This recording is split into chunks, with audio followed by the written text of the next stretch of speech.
on the suit. Drink water. Don't drink and drive. Game over. Take it light. Okay. Now you're more fluent. He got free. Up, Bears. So this is really good right here. Absolutely. Let's do it. I was thinking, which is always a dangerous thing. It's always dangerous when I'm thinking. When the wheels get turning, Tone, Rich boy, he's Paul. something else. Is that his name? Rich Paul? Yes, it is. Rich Paul? He was on Shay Shay's a while back. Mm-hmm. Did you hear, and when he said he's as good a shooter as like Steph and Clay, and did you hear this? I do remember that. Yes, I do. And I was having a debate with someone because I was like, that's the dumbest thing I've ever heard in my life. Like, this is ridiculous. And he says, well, he just said shooting. He didn't say anything else. So like when he's wide open, shooting. No. So is it safe to say then I'm in that conversation with Magic and Stockton and LeBron, whoever you want to say is a great passer? I'm in that because when no one's covering me and I'm not playing basketball, I can make every pass. Or is it just shooting? Is it just shooting? When you have a wide open look, you can just get the ball to somebody. No, Yeah. Tone, that's some of the most ridiculous stuff. No, that's some of the most ridiculous logic. I can do no lookers. No. Like when I'm just sitting there and like whoop and hit the man every single time.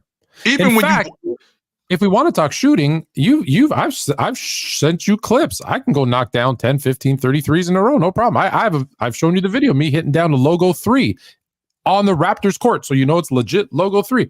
Does that mean I'm as good a shooter as Steph? No, it does not mean that, Tone. It does not mean that at all. And I mean, this is again a guy who works for James, who's enhancing James, and I can appreciate that. That's my job, Tone. Can you appreciate that though? The reason why. Here's why, Tone. Because has there ever been a player that's had media hired to make him sound good? Yeah, Michael Jordan had that with David Falk. 100% they pushed that. No doubt about it.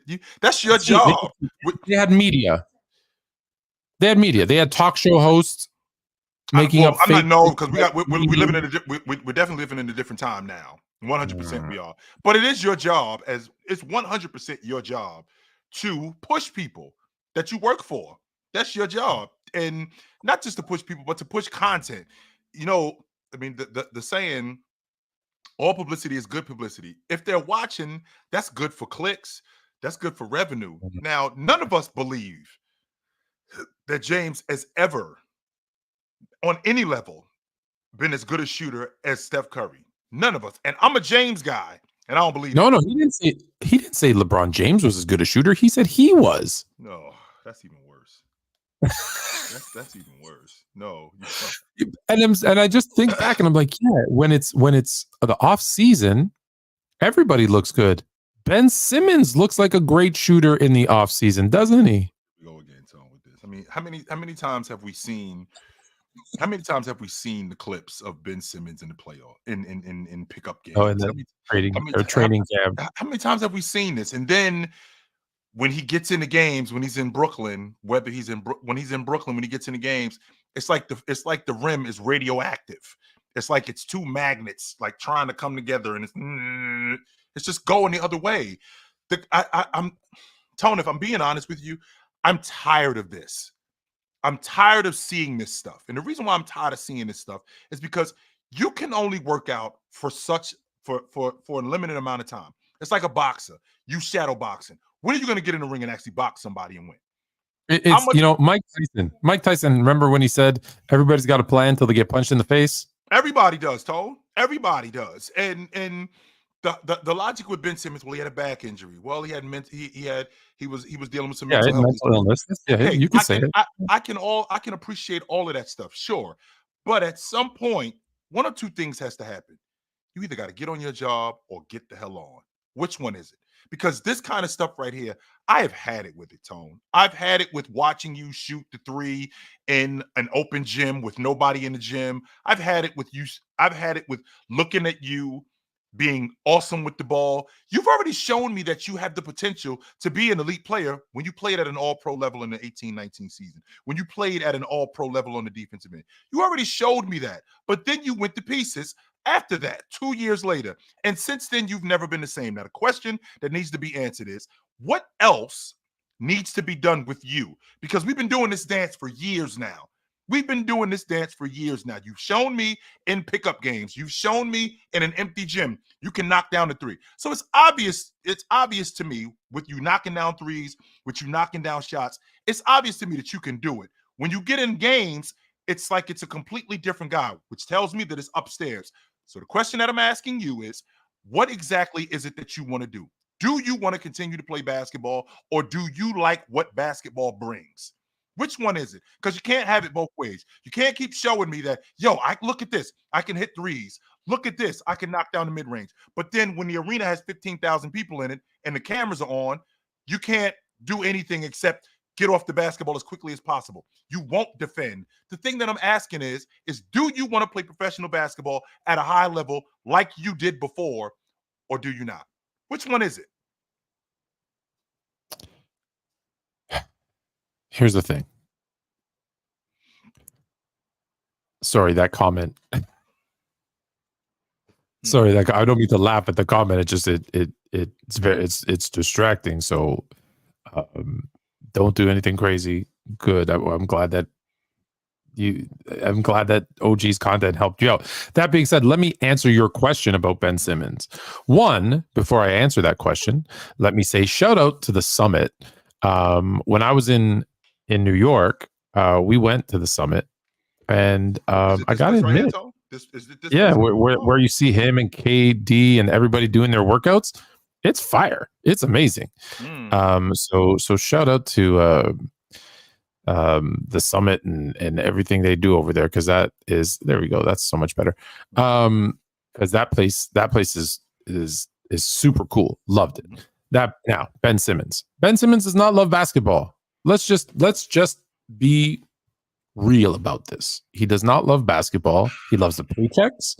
He loves probably the attention, the fame, the girls that come with it. We've seen he's dated some, people. That's what he likes.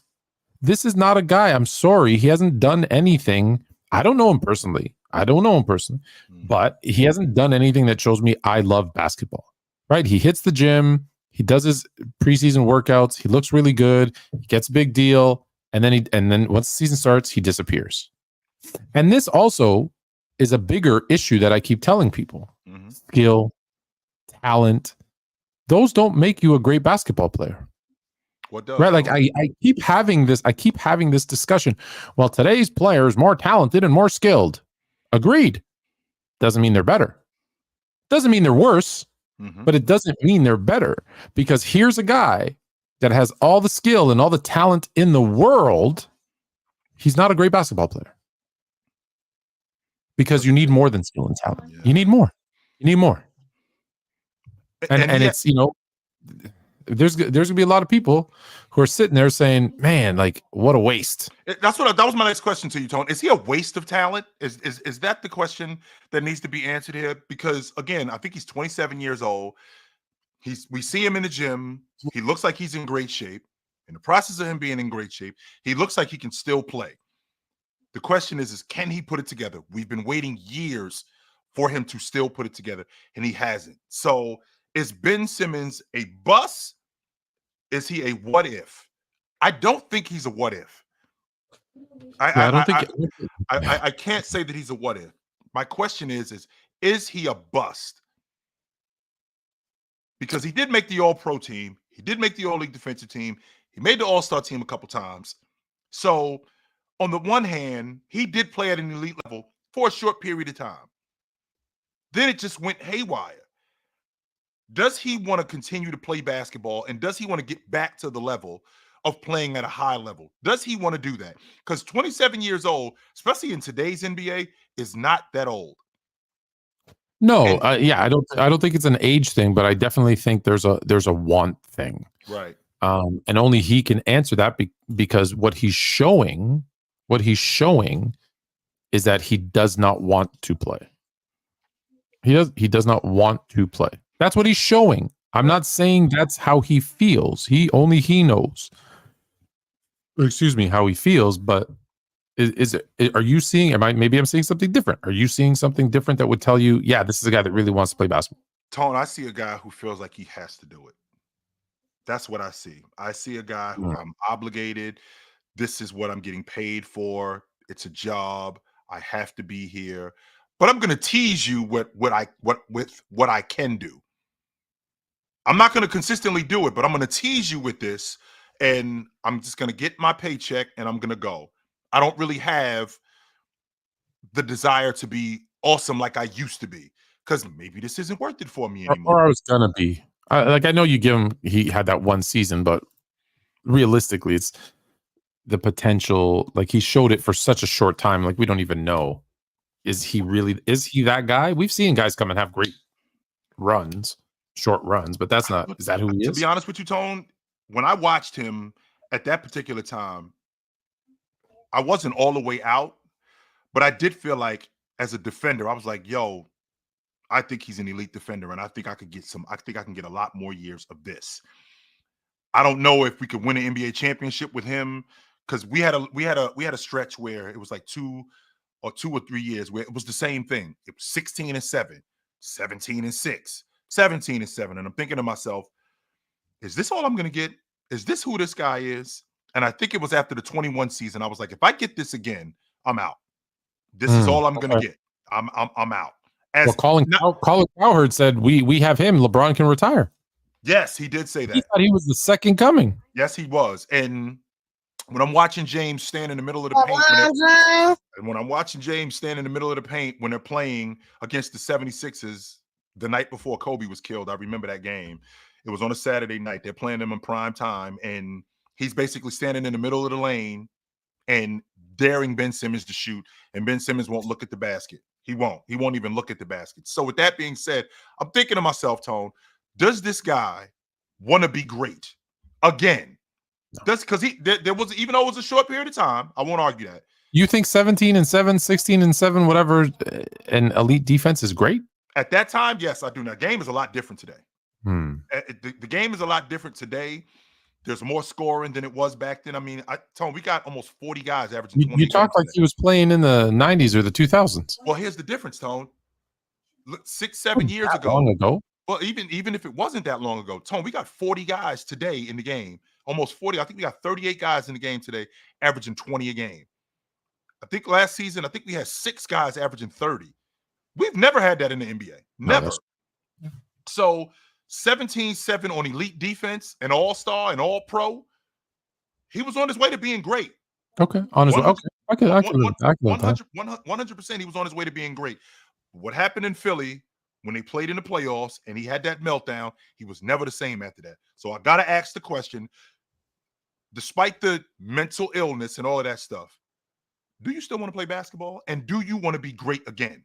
I don't think he can, though, because I think that meltdown was mental.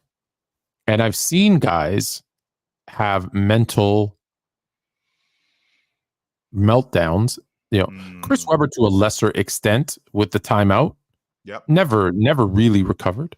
Nick Anderson missing the free throw. Never recovered.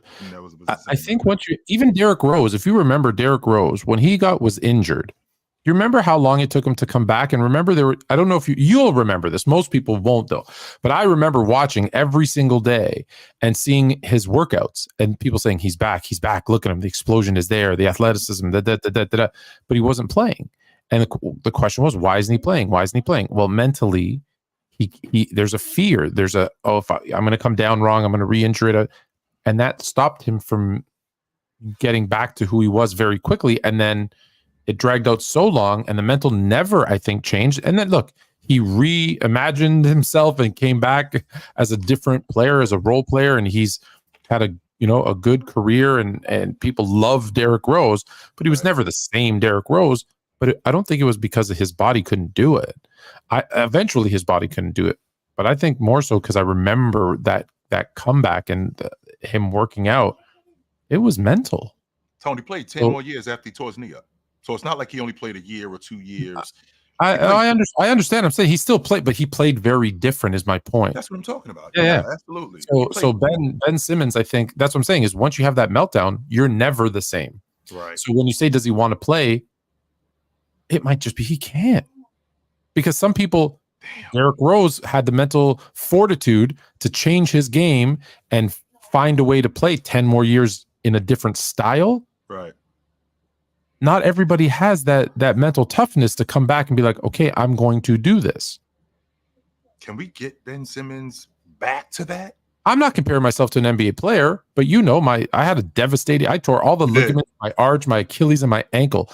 I, to this day, am scared to jump. Right. Because I'm like, what if I come down wrong? I'm too old to re-injure anything. Yeah. But my point, after that injury, I was never the same again. Right. And so I could only imagine, take that and multiply it by $1 million, $10 million, because that's what it's going to mean.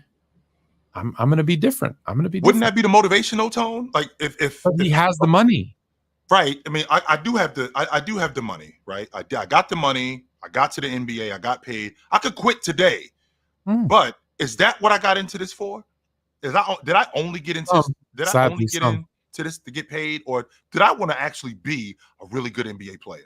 I want to be that. I think that's the conundrum he's facing, is that I think part of his brain is, hey, I play basketball because I love basketball. I want to be great. Right. Then the other side is saying, dude, you can't do this. It's all those voices in your head. And it can be daunting. And so, like I say, I don't know him enough to say whether he does or doesn't. He hasn't done anything to show me he wants to. Right. That might be beyond his control. Ben Simmons got to get it together. I hope he does, because honestly, Tone, I love a comeback story. I love a comeback story. Oh my goodness! I own all to this day on DVD. I own all the Rocky movies, all of them. First of all, which is your favorite? Oh, Rocky had me wanting to fight Drago for real. I was 13 years old. We had this conversation. I wanted to for real fight Drago. He really had me wanting to fight Drago for real. You and Mrs. Fluent. Yes. Rocky 4. For me, it's 3. Mm-hmm. I was never big on the whole, maybe because I don't know, maybe I'm not American, on the whole Russia, USA, or like that seemed it seemed forced. Russia and America, whereas I could see Clubber Lang. I know him. Every neighborhood has one. You know what I mean? Sure. So I related to him more. And so I was like, that some dude, some tank machine from Russia, I must break you. That seemed too made up for me, although I'm sure that's true. But Clubber and probably people said one time in my life I was him. It's just that guy who's just like, you're disrespecting me. All I said was nice shirt. You know what I mean? So, it wasn't the Russia US thing. No. What he did to Apollo Creed, I wanted to fight him for real. Well, my goodness. With all due respect, I'm going to get blasted for this, I'm sure.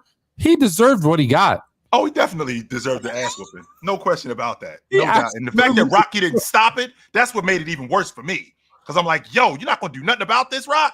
Nothing? Give me a break.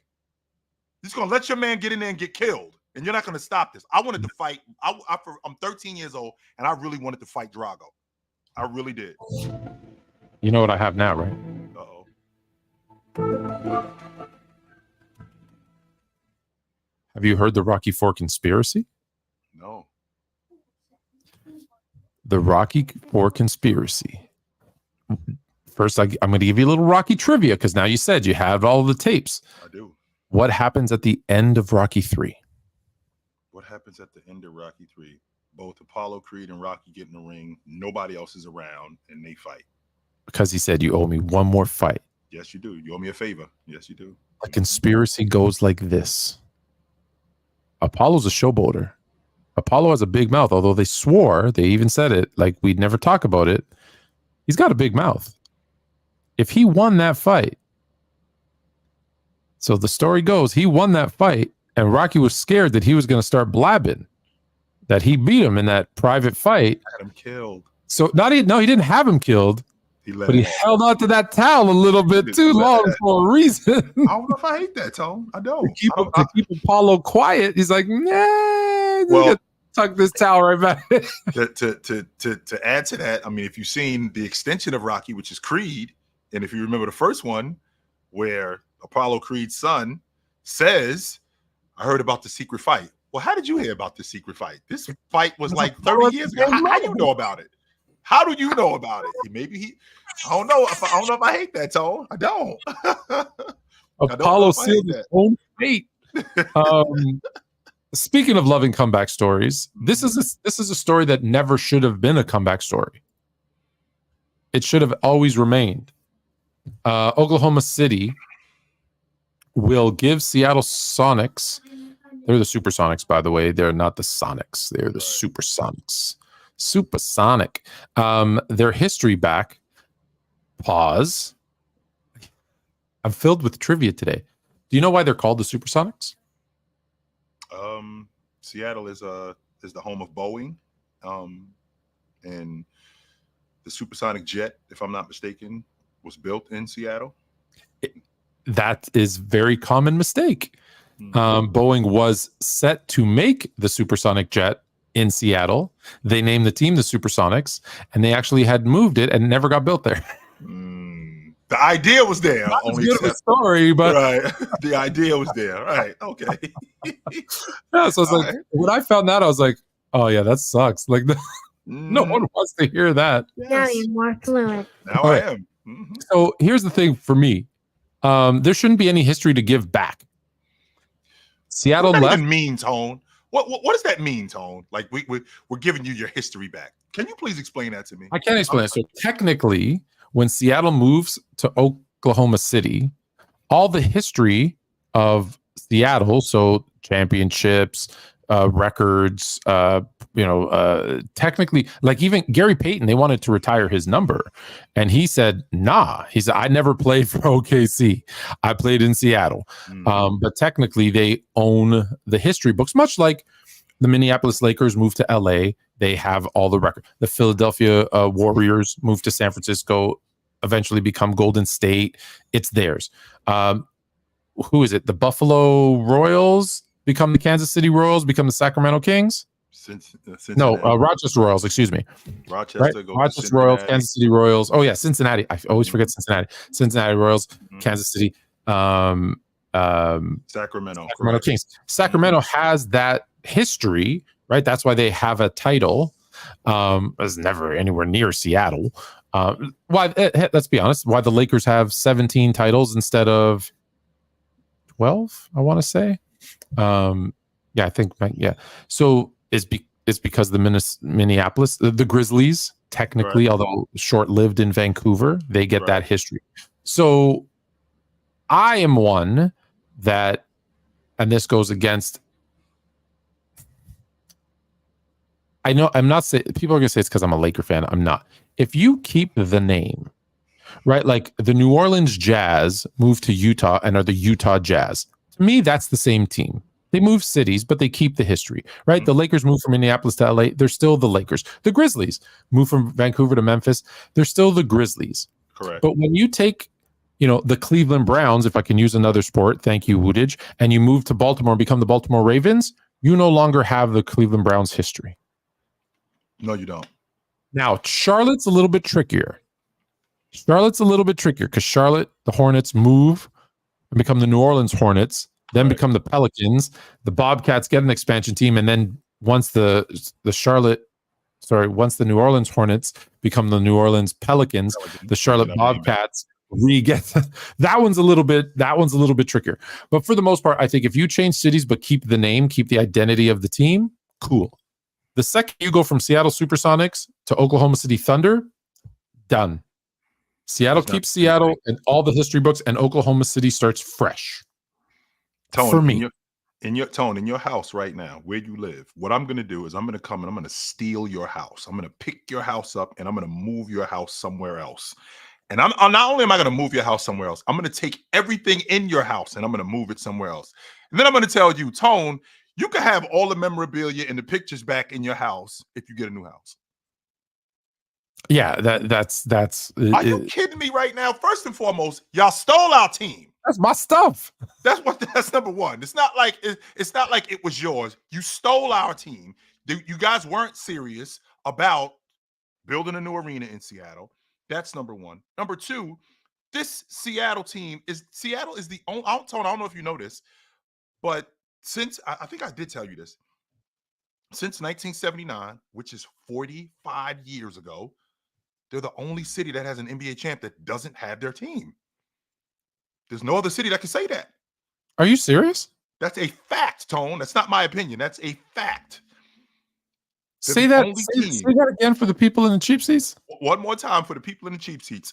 The Seattle Supersonics, the city of Seattle, since 1979, which was 45 years ago, is the only city to have an NBA champion that does not still have their team. Everybody else that's in almost 50 years, everybody else who's had an NBA champion still has their team in their city. Seattle is the only city that doesn't still have their team. In history, who do you know who the others are? Well, I can take that, to be honest with you, Tone. I can take that back if I'm not mistaken. I think that the last NBA champion was in 1950. It was in 1957 when St. Louis did it. Since 1957, St. Louis, when they had Bob Pettit. Yeah, Bob Pettit. Yep, them and the Seattle Supersonics are the only cities that have an NBA champ that don't still have their team. Oh, Minneapolis, the Lakers. That was 80 years ago. I'm talking about like in history. Right, in history. Okay, now if we want to talk about history, there's a few more, right? Like there's a few more, but I'm post merger. Okay, post merger. Seattle is the only city that has an NBA champion, and they merged in 1977. They're the only city that has an NBA champion that does not still have their NBA team. We need to get Seattle a team. Well, when you talk about expansion, Tone, that's why you and me get into it. When you talk about LeBron James in Vegas, I'm like, okay, first of all, y'all stole our team up here in Seattle. Let's start there. Like, I don't even know why y'all talking to Seattle. I don't know why y'all talking to Baltimore or Kansas City or all these other people. Hello, y'all stole our team. Can we have our team back, first of all? Number two, Seattle is a basketball city. There aren't how many basketball cities are you aware of, Tone? In your estimation, how many basketball cities are there that don't have a team, or just in general? How many when we talk about the NBA, even though we got a bunch of teams in the NBA, how many basketball cities? There's probably no more than half a dozen. I was thinking like 10. That might be high. I was thinking like 10 off the top of my head. You think a third of the NBA teams are in a basketball city? New York, DC, New York, DC, Houston. You think Houston's a basketball city? Texas is a football state. Yeah, Texas is a football state, but I think Houston is a basketball city. I don't. That one's 50-50, but I'll give it to you. Seattle, you said Seattle. Seattle, Los Angeles. No. You ain't buying LA as a basketball city, Tone? No. Do you think that Miami is not a basketball city? I don't think Miami is a basketball city. Miami's not a sports town unless you're winning. They're Miami is much like, for me, like LA, which is it's an entertainment city. Right. So if you've got big stars, right, you're winning, those types of things. Sure. Yes. Boston, I think, is a basketball city. I said DC. I could see Boston. That I could see. Boston is a basketball city. I said DC. I think Houston is a basketball city. New York. I'm not sure. I don't think San Francisco is a basketball city. That's a football town. San Francisco is not a. I think San Francisco is a baseball city. You can also say that too. When I lived in San Francisco, I will tell you, I used to be in much better shape. When I lived in San Francisco, one of my things was that I would run from where I lived, kind of in the financial district, down around where the baseball field was, up the wharf, and then back home. It was a long run, but it was very therapeutic. That being said, when I first went and saw a baseball game, when I met people, everybody was a Giants fan. Like they liked the other things, the 40. Don't get me wrong, they love their 49ers, but like if you were like, you have to give up one, they were like, I'm sorry. They'd apologize and give up the 49ers. They would. They were definitely, I felt, again, that's just through my personal experience, I felt like it was a baseball town. I'm thinking 16. I'm thinking 6, Tone, off the top of my head. About half a dozen. I'm thinking like 16. And you're right. Seattle's one of them, and they're the only one that doesn't have a team. They don't have a team. Indiana. Indianapolis is a basketball city. Indiana, absolutely. Yes. Indianapolis is a basketball city. So like what, 5, 6 cities, maybe 7, 5 to 7. Sure. That are legit basketball. Like Memphis is not a basketball city. No, it's not. No. San Antonio, I ain't buying San Antonio as a basketball city. No, it ain't. I ain't buying that. San Antonio is, even though they've been around for as long as they've been around, I don't think San Antonio is a basketball city. I have trouble believing any city in Texas. They love their football so much. San Antonio though, I'll give them credit. They turned a sewer into a river walk, and people think it's cool. I'll never understand that. Don't get in that water. Don't do it. It's terrible. Are we talking pro basketball? Because Warren Tyler's like, TD12. North Carolina, I think, is a basketball state, but yeah, North Carolina is a basketball state. Is Charlotte a basketball state? College than maybe more college. It would be a basketball town though. But when I think about, I know we're jumping all over the place here, but so let's go back to it. So Seattle 100% needs to get its team back. Yes, they do. Vegas is going to get a team because LeBron's going to own it. When those two teams join the West, what team moves over to the East to make it 16-16? Is it Memphis or New Orleans?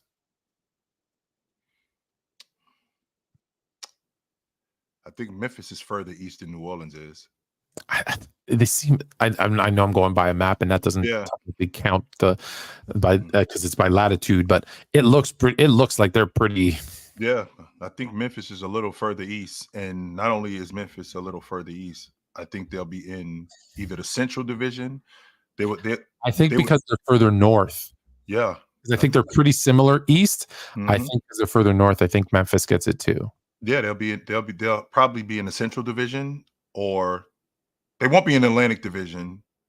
No, that would not be. They won't be in the Atlantic Division. With the Bulls with the Bulls in Milwaukee and Indiana. I think they'll be in that division. That makes sense.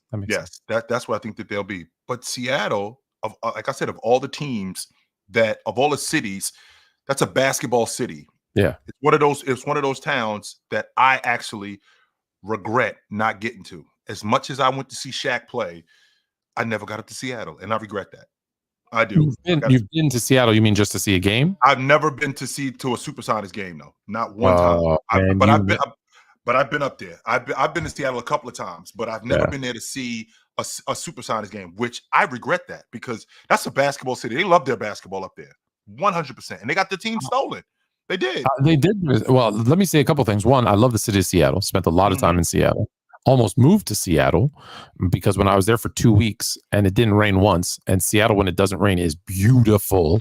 And I used to go there like for a week 3 to 5 days every month. And every other visit after that first time where I spent 2 weeks rained. But that being said, every other time that 2 weeks, they almost got me. But I will say this. I was fortunate enough to get a Seahawks game.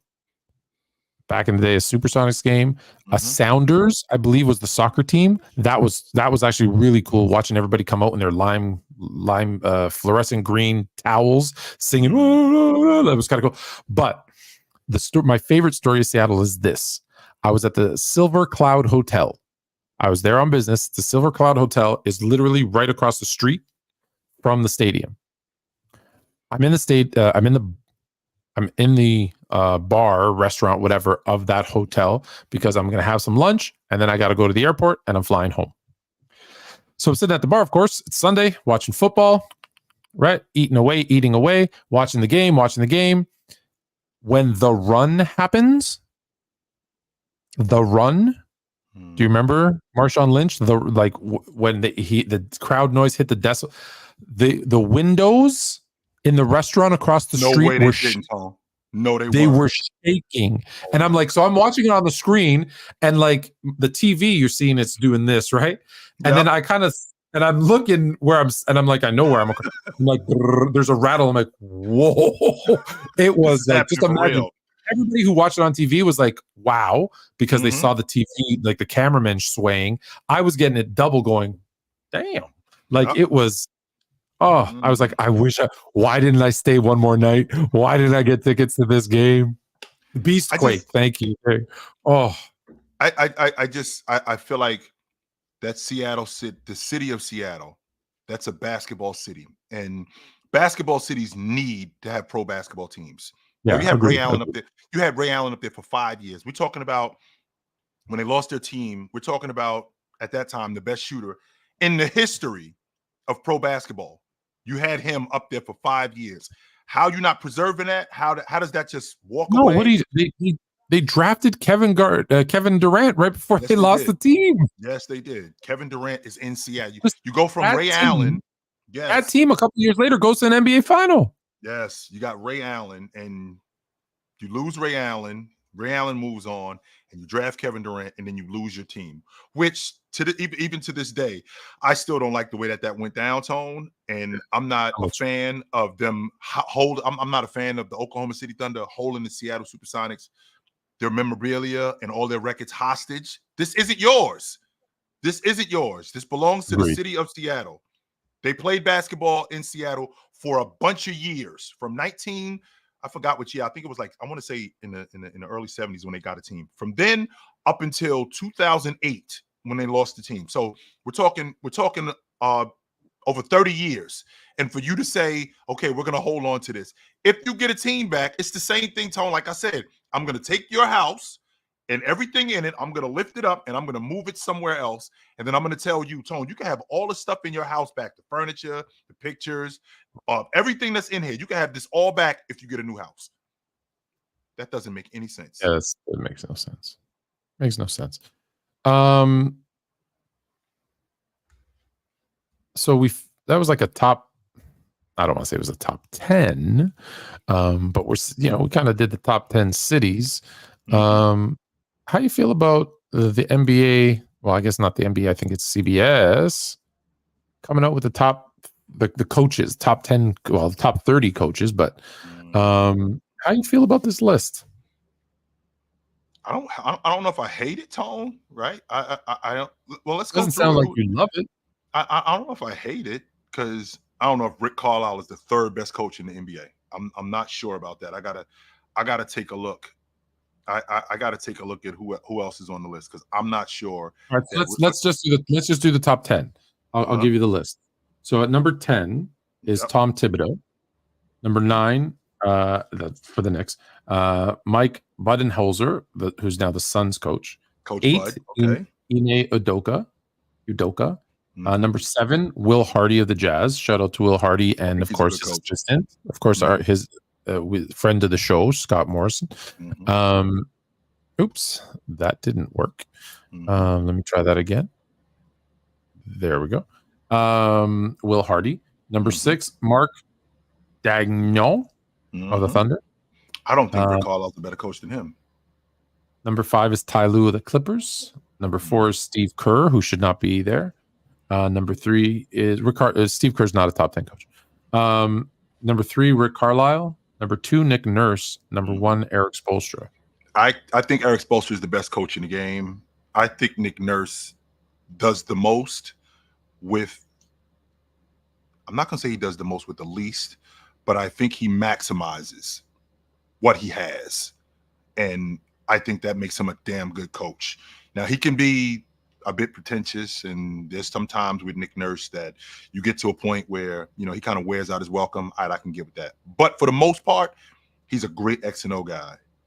Rick Carlisle, I don't think he's a better coach than Ime Udoka. I think Ime Udoka is a better motivator. I think he's better on defense. I think Rick Carlisle is a good X and O coach, but I think Ime is better with younger talent.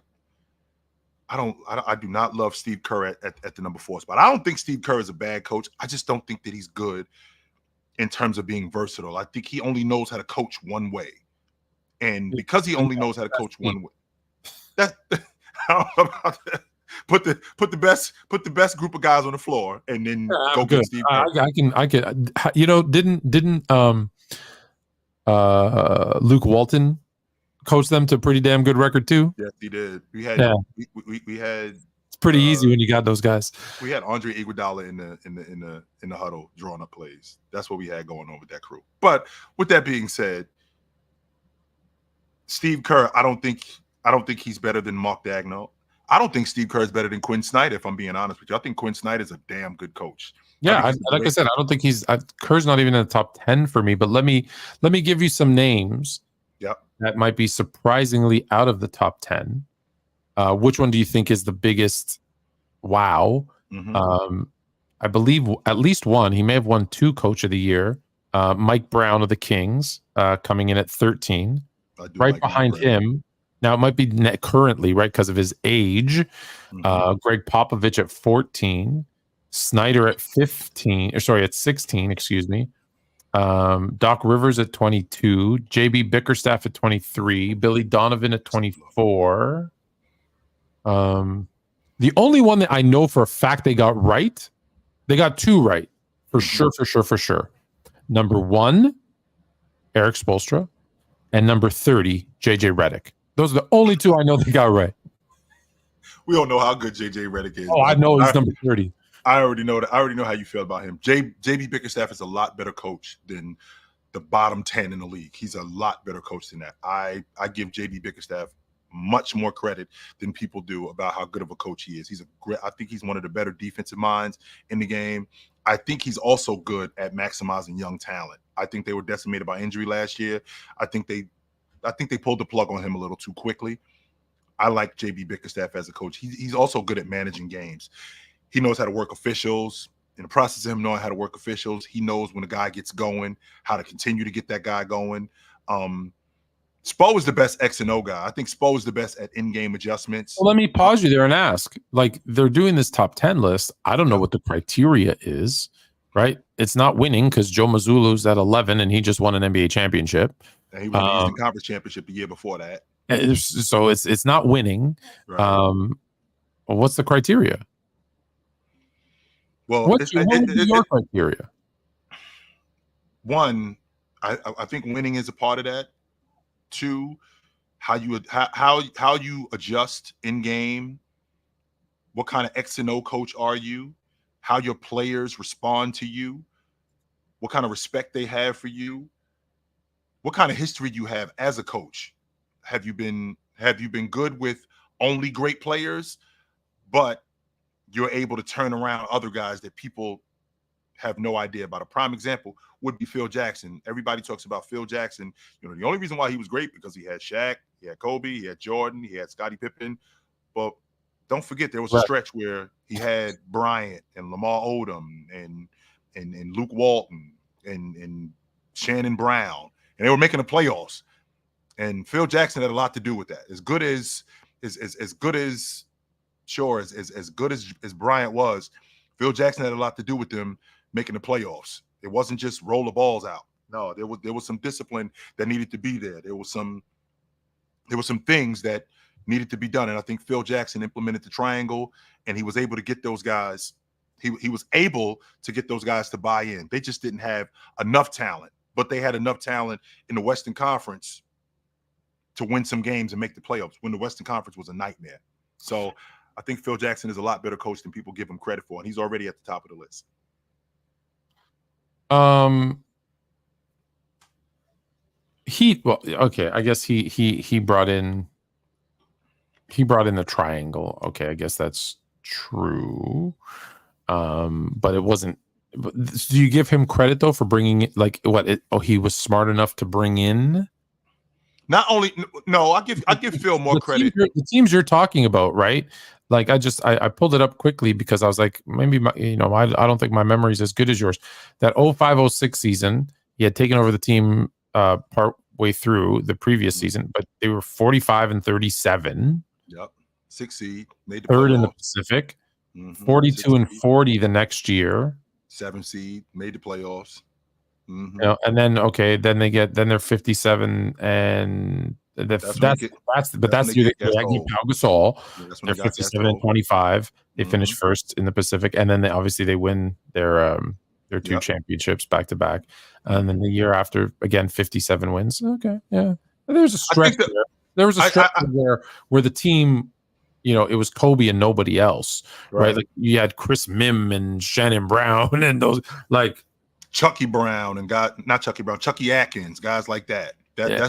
That's who he's running around with. Jordan And Farmar. yes, guys like that. That's who he's running around with. But with that being said, Tone, you still have to. You might you might not Kwame Brown. Yeah, that's what was going on. You don't have the talent, sure, to compete at a championship level. But Phil was such a good manager. And this is what I'm talking about when I talk about guys buying into what you're doing. And I feel like Spo does that. Right. I feel like Spo does a great job in getting guys to buy into what it is he's doing. And I think Spo relates to players. This is what I'm talking about when I talk about what a criteria is with a coach.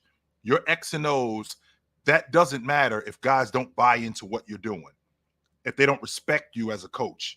And how do you gain that respect? You gain that respect by giving them respect, by getting them to work hard. Once you do that, then they'll try your system. And then they'll buy into what you're doing. Phil was more of a manager than he was more of an X and O. That was Tex Winters. Tex Winters was the X and O. Yeah, guy. Tex Winters was the offense. Phil was really the I'm gonna, kumbaya and let's do some meditation and whatever. But like, listen, they didn't always buy in. Like Pippen was pissed when he gave Kukoc that final shot, even though it was the right play, right? Kukoc makes it and they win the game. But it's interesting because it was a different time back then. Sure. And I always tell everybody, they say, well, Phil Jackson, he's the greatest coach of all time. And, he's got 11 rings. And I'm like, yes, he does. I said, but I go, yeah, it's tough to say what's the reason. But because I hear this a lot, well, Jordan and Kobe only won with Phil. So, all the credit goes to Phil. And I'm like, you can't give all the credit to either one, but Phil only won with Jordan and Kobe. Right. Yes, Kobe and Jordan only also won with Phil. But if 1990 was 2020, we might never know the name Phil Jackson. Because what did Phil Jackson do in 1990? Well, he did pretty much the same thing that Doug Collins, a second-year coach who had zero coaching experience. He never coached fourth graders. Okay. He's never coached a day in his life. They gave him the job. And so he was Steve Kerr. That's what you're telling me. He was Steve Kerr. No. Steve Kerr has significantly more experience because Steve Kerr, played under Phil Jackson and Greg Popovich, then was a GM in Phoenix. So at least he was an executive in Phoenix with Mike D'Antoni, and then became a coach. Doug Collins went from playing like the broadcast booth. He's JJ Redick is what he is. Or Jason Kidd. Or Jason Kidd. Yeah. No, not even, because at least Jason Kidd went straight from player of the Nets to coach of the Nets. Right. Like there wasn't and those guys were better players.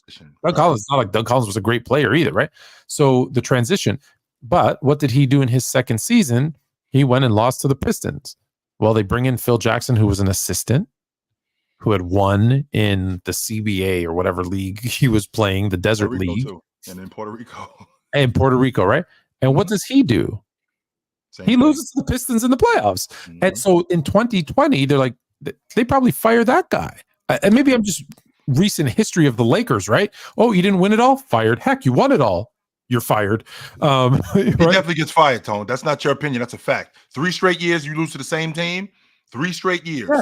Yeah. You lose to the same team. He's getting fired. No doubt about that. He only did it once, right? It was Doug Collins the first year. But he loses, and it's like he would have been fired, and there would have been another coach in 91. Now, does that change the history of what the Bulls do, or do they still go on and win? And don't know. But if he has that one stint and then gets fired, you know how it is. Not every coach gets a second chance. We might not never hear from Phil You Jackson. might never know who the hell Phil Jackson is. We may never see the triangle offense. Now he takes that 1 year. Yeah, the triangle was a flop, right? Yeah, we never see that again. But what happens is they give him that second season because Jerry Krause, to his credit, believes in him, believes in the system, right? Heck, he got Michael Jordan to buy into it and taking the ball out of his hands and reducing his numbers statistically. Right. So he buys into it. Then they three-peat. Cool. Obviously, the next 2 years, Jordan's retired, blah, blah, blah. They get Dennis Rodman. They three-peat again. What does he do? He's not dumb. He doesn't go and grab the Memphis Grizzlies job, the Vancouver Grizzlies job and say, I want to build a new team. He doesn't go back to his old franchise and say, I want to take the Knicks to a title. He goes and teams up with Kobe and Shaq. Yeah, I'll wait. I'll hang on. He's not dumb. I'll wait. I'll absolutely wait. So, and that's why I have such respect for Eric Spoelstra. But I don't want to give all the credit to Eric Spoelstra more, Tone, than I want to give the credit to the Miami Heat organization. They're very much like the Steelers, where the talent is homegrown and we're not going to get rushed into making a rash decision like when James publicly wanted Spo fired and Pat Riley's like, no, we're not firing him. So you better figure it out because we're not firing him and we're not trading you because we just got you. So figure it out. And I feel like when you grow talent like that at home, I feel like that enhances your organization. And I think that really helped Eric Spoelstra because he knew that they had his back as a coach. With him knowing that they had his back as a coach, I think that gave him more confidence as a coach.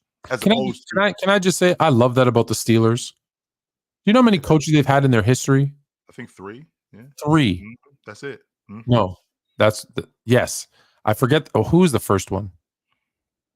Your memory's better than mine. Damn, Tone, I'm actually drawing a blank right now. I know it's Cowher. Yeah, Cowher. And Tomlin. And whoever was the guy before him, I'm sure the chat will chime in because the chat is smart.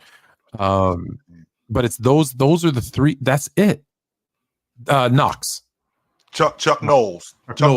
Chuck Knowles is his name, yeah. Chuck Knowles. That's Chuck his Knowles, there you go. I knew we were going to get there. We beat you, Woodage. Woodage like Chuck Knowles. That's his name. So it goes Chuck Knowles, Bill Cowher, Tomlin. I love that about them. That's why, it's just, again, coming from a franchise that changes quarterbacks and coaches like underwear. Yeah. I do say that's amazing. 3 coaches since 1969.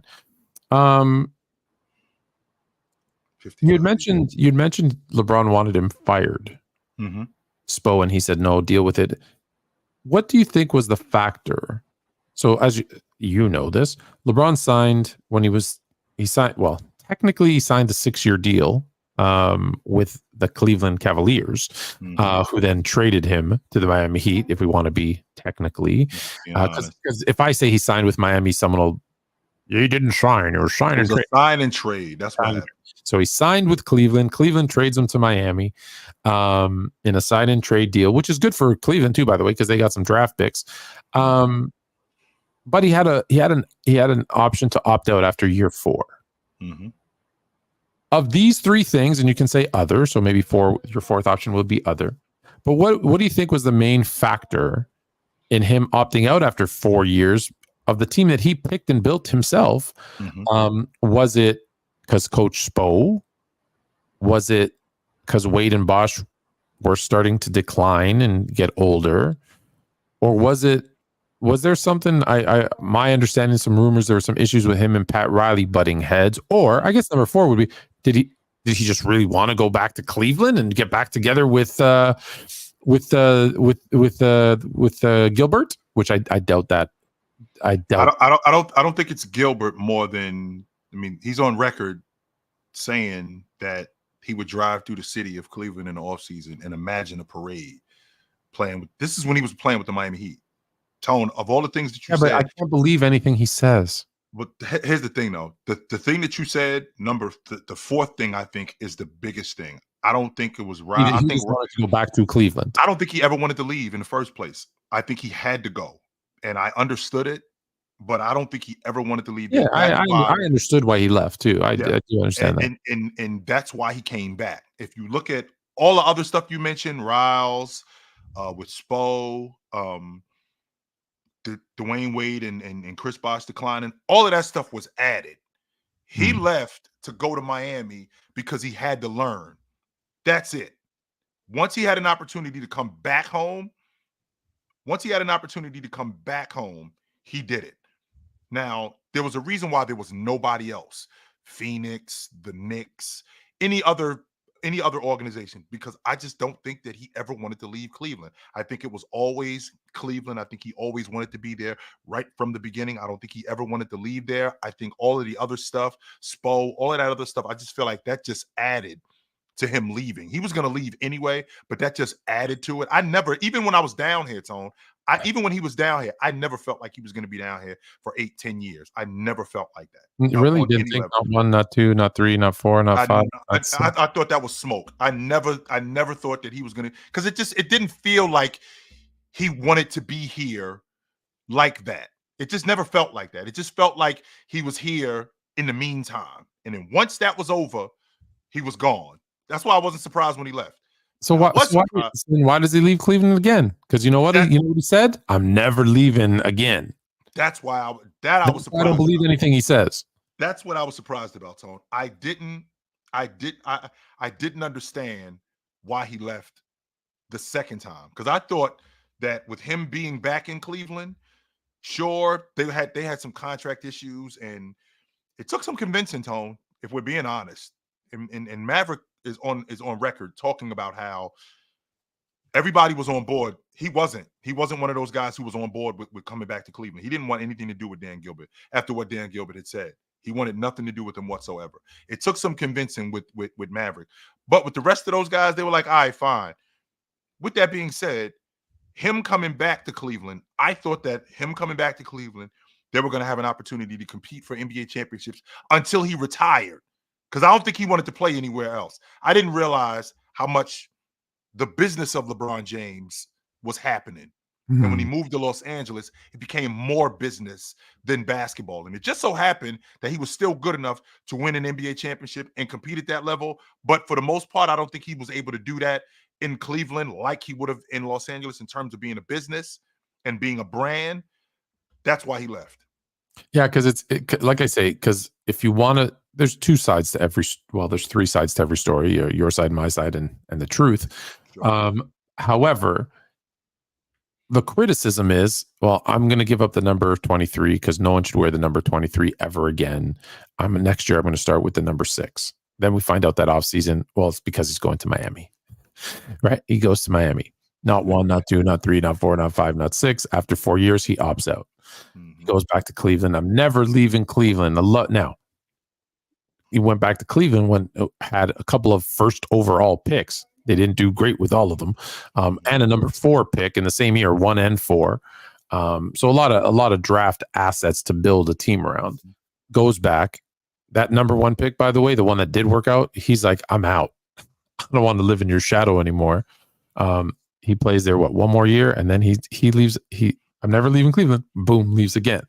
Right. So like all of those things, I didn't even mention the decision. That was that flop of a press conference. That was a disaster. That was even though he ended up raising $5 million for the Boys and Girls Club. That's fantastic. He does make it easy for those that want to criticize him. He does make it easy. Yes, he does. It's not a situation where you go, well, why are you talking about him? No, he does. But ultimately, Tone, I don't think to end this, I don't think he ever wanted to leave Cleveland. I think what he did in Cleveland, I think he wanted what he did in Miami. I think he wanted to do that in Cleveland right from the beginning. And the people in Cleveland, which I understand, as bad as they were, to watch him win NBA championships, of course they were pissed. Like, what are you doing down there? You're supposed to be here doing that with us. No, you're not supposed to be in Cleveland. Absolutely. Absolutely not. You're not. No way. What up, nephew? Say what up, nephew. Hello. What's going on with you? Properly. Uncle Chill. There you go. Hi, Uncle Chill. That's right. Are you going to bed? I don't know. Say goodnight. I didn't get called up. Oh, okay.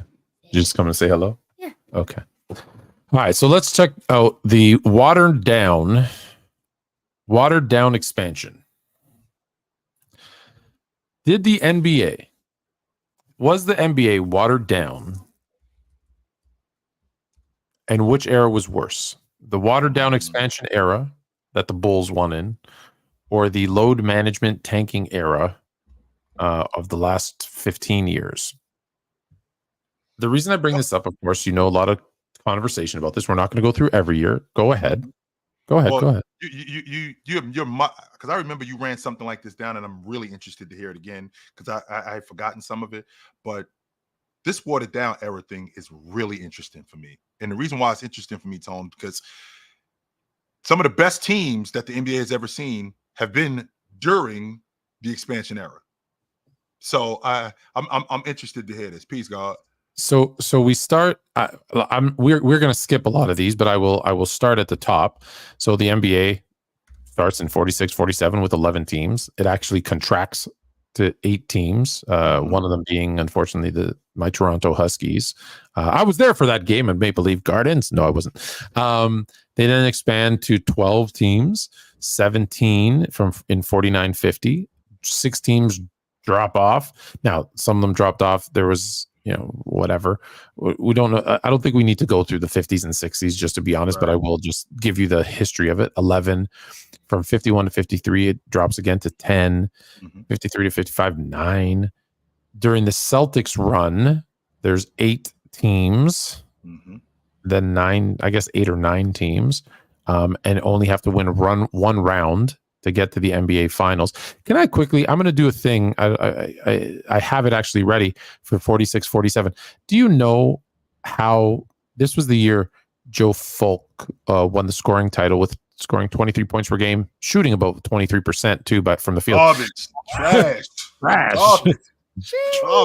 Trash. But do you know how dumb this was set up? They had the East and Western Conference. Philadelphia and Chicago win their respective conferences. But the 2 teams that finished in second and third in the East played each other, and second and third in the West played each other. The 2 winners of those 2 second-third matchups played each other, and the winner, so the number 1 seeds, played each other, and that's how you ended up with Philadelphia facing the Chicago Stags in the final. Wait, it made no sense at all. The hell? It made no sense at all. But anyways, story for another day. You should watch Fluent History of Hoops coming soon to TikTok and YouTube. Okay, so through the 60s, we know that there's 8 or 9 teams, and it goes to 10. Do we talk about like this when it goes from 10 to 12? Do we say like the Celtics only won because there was 2 expansion teams? No. Okay. What about in 68 to 70 when we add another 2 teams? Do we talk about the Knicks only won, Seattle, or who won? The Knicks, I guess. I think it was the Knicks, and I brought you. I know you know them off by heart, so I was hoping you'd be like, do we say they only won because they added 2 teams here? I don't think that. I think that expansion at that time was good for the league. I don't think that was a bad thing. Okay. Then they go to 17. Yep. All good. We're still good. 74 to 76. The Celtics, I guess, only won because they added a team. The league is what about here? 76 to 80. Who wins in this frame? What do we got? Seattle, we got the Lakers. In 76. The Celtics won it in 76. The Blazers won it in 77. The Washington won it in 78, and Seattle won it in 79. And Lakers won it in 80. So when they go from 18 to 22, they add 4 teams. According to JJ Redick, that's 60 new players. So, okay, right. 60 new players. How many years do we say it's now that expansion, it's easy to win? Like, what's the cutoff? Is it 1 year? Is it 2 years? Is it 5 years? Like, how long before we... If you add in 60 new players, there's a transition period. So I think it's got to be at minimum 2. Okay, so 2 years. Okay. So by the time the Lakers win in 1980, we're good. I think so. Okay, that's all that matters to me. We then add another team from 1988. And this is where now they start. Now, keep in mind, we've now gone let's start from 60. In a 20-year stretch, we've gone from 9 teams to 23. But no, that's not the expansion era. No. That's not the expansion era. The expansion era is when we go from 23 to 25. Well, in 1988, 1989, is that the Bulls who were winning? No, they weren't. That was the Lakers and the Celtics who were winning during that time. No, and the And the Pistons. Pistons too. I'm sorry, the Pistons were Pistons winning had also. back to back. Right. Does anyone ever say the Pistons won in an expansion era? No, in fact, I've never heard that conversation ever. So when these two teams from 23 to 25 are added, how many players from the existing 23 teams do they lose? Let's assume, I know it doesn't work exactly like this, but how many players have joined from 23 to 25? So you figure you got 2 expansion teams. Each team can only 12. protect. Well, they can only protect 7 guys.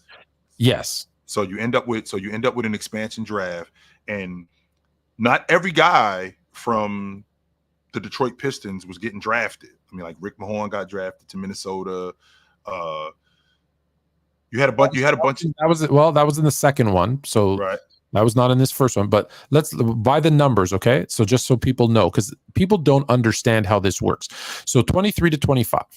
So let's keep in mind, what is that? That's 24 players that are needed to make those 2 rosters. Okay. Actually, it's 30 because it's a 15-man roster. Not back then, it wasn't. Back then, it was still 12. 12-man roster back then. Okay, so 24 guys. Okay. So 24 guys, and each team can only protect 6, but no team can lose more than 1. No team can lose more than 1 player. So basically, it's your bottom 6 guys. So if you're on a 12-man roster now, you could probably have 15. Sorry, you're right. It was a 15-man roster, but only 12 were active. Right. So sorry, you need 30 players. You're right. So your bottom 6 players. So remind me in the playoffs, how many man is typical? How many man rotation is it in the playoffs? It's not 15. I can tell you that right now. And it's definitely not 12. No, it is not. Typically 8 to 9, right? I was gonna say 10. Some teams, it's like the Bulls, or not even the Bulls. I'm not talking about the guys that play 2 minutes a game. No, if we actually talking about rotation guys, like 8 or 9, yeah. And I challenge anyone. I can't see the chat right now, but I challenge anyone in the chat to tell me that that there's a team in the playoffs that plays, barring injury, right, is playing more than an 8-man rotation. So you have 8 men. Sorry, so you're protecting 6. So your top 9 guys, unless you want them gone, because you might want them gone, let's be honest. Your top 9 guys, unless you want them gone, are protected. So you're not losing any players of value. So let me go back to this. So each team has 1 player. So let's assume there's 23 players. Each team protects their 6. So each team, let's say 1 player from every team gets picked. Well, that's 23 of the 30 needed. There's also a draft. So there's 46, because 2 rounds, 1 per team. There's 46 new players coming into the league as well. That's not including the guys that's already on other teams getting drafted. Nope. We also got the guys from college too. Correct. So you also have guys from college. You also have players from overseas. You have free agents. You have guys who just, because of politics, because they weren't, whatever reason, maybe they were injured. There's guys today that are sitting on the street that are good enough to play in the NBA, right? There are. So to fill that roster, you haven't hurt the other teams. Now, are those expansion teams good? No. But you haven't garbage. But you haven't killed the existing rosters of great teams. So back to the point that we're going, not the point, just the knowledge that I'm trying to share, right, is, so we added 2 teams, that happens, we're now at 25. So they haven't, the top teams, right? If you look at the top teams, they're not losing anybody of significant value. The one player that people can say that was a good player is this one here when it goes from 23 to 25.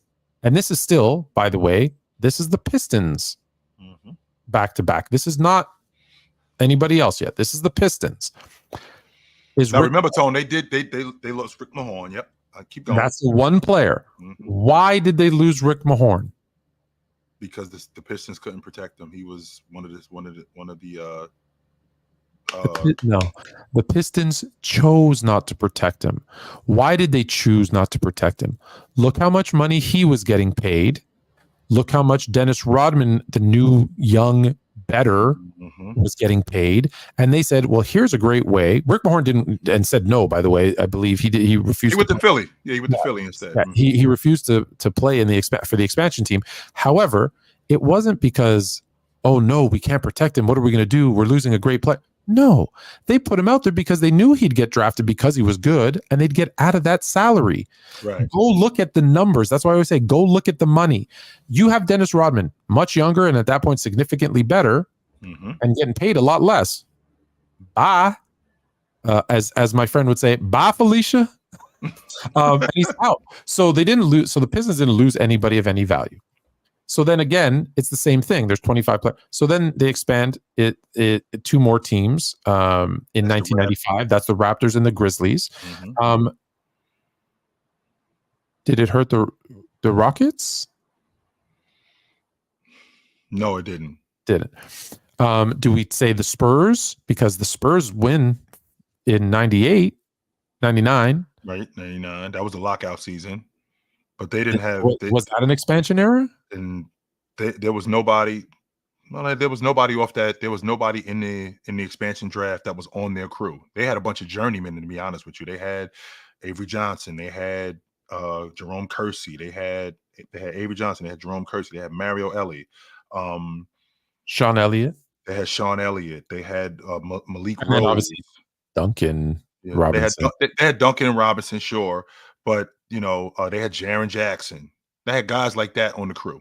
And those guys weren't in the expansion draft. So that's how they got those guys. They got those guys. And that's the thing. You don't lose those guys. And there's always more players. And that's why I always say, like, when people say this watered down expansion era, all these players come in, what they fail to mention, what the point is, because again, the Charlotte Bobcats come in and take 15 players out of the NBA rosters.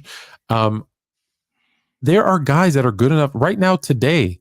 There are NBA talented players that are playing elsewhere that aren't in the league. There was enough players when these expansions happened that this is fine, because look who you're losing. You're losing the bottom one, right? Because you can only lose one player. So were these teams bad that were expansion teams? Yeah, most of them were bad in the beginning. Right. But teams like, Charlotte got good real fast. Yes, they did. Charlotte got good real fast. Lonzo Mourning. Yeah. Muggsy. Yes, they did.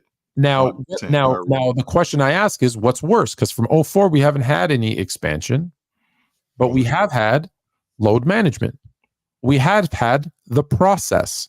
And let's be very clear, ladies and gentlemen, Philadelphia was the only one that admitted to tanking for the process. They're not the only ones who did it. They actually admitted that, Tom.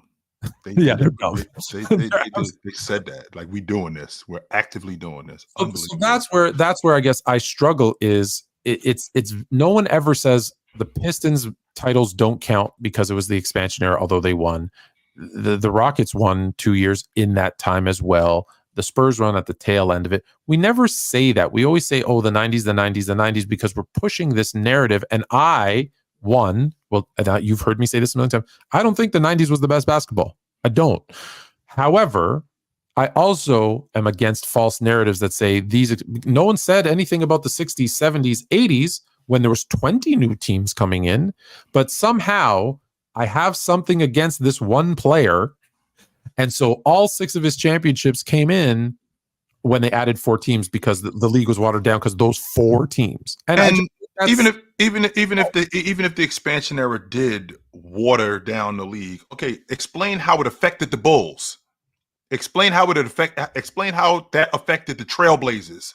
It didn't affect the Trailblazers at all.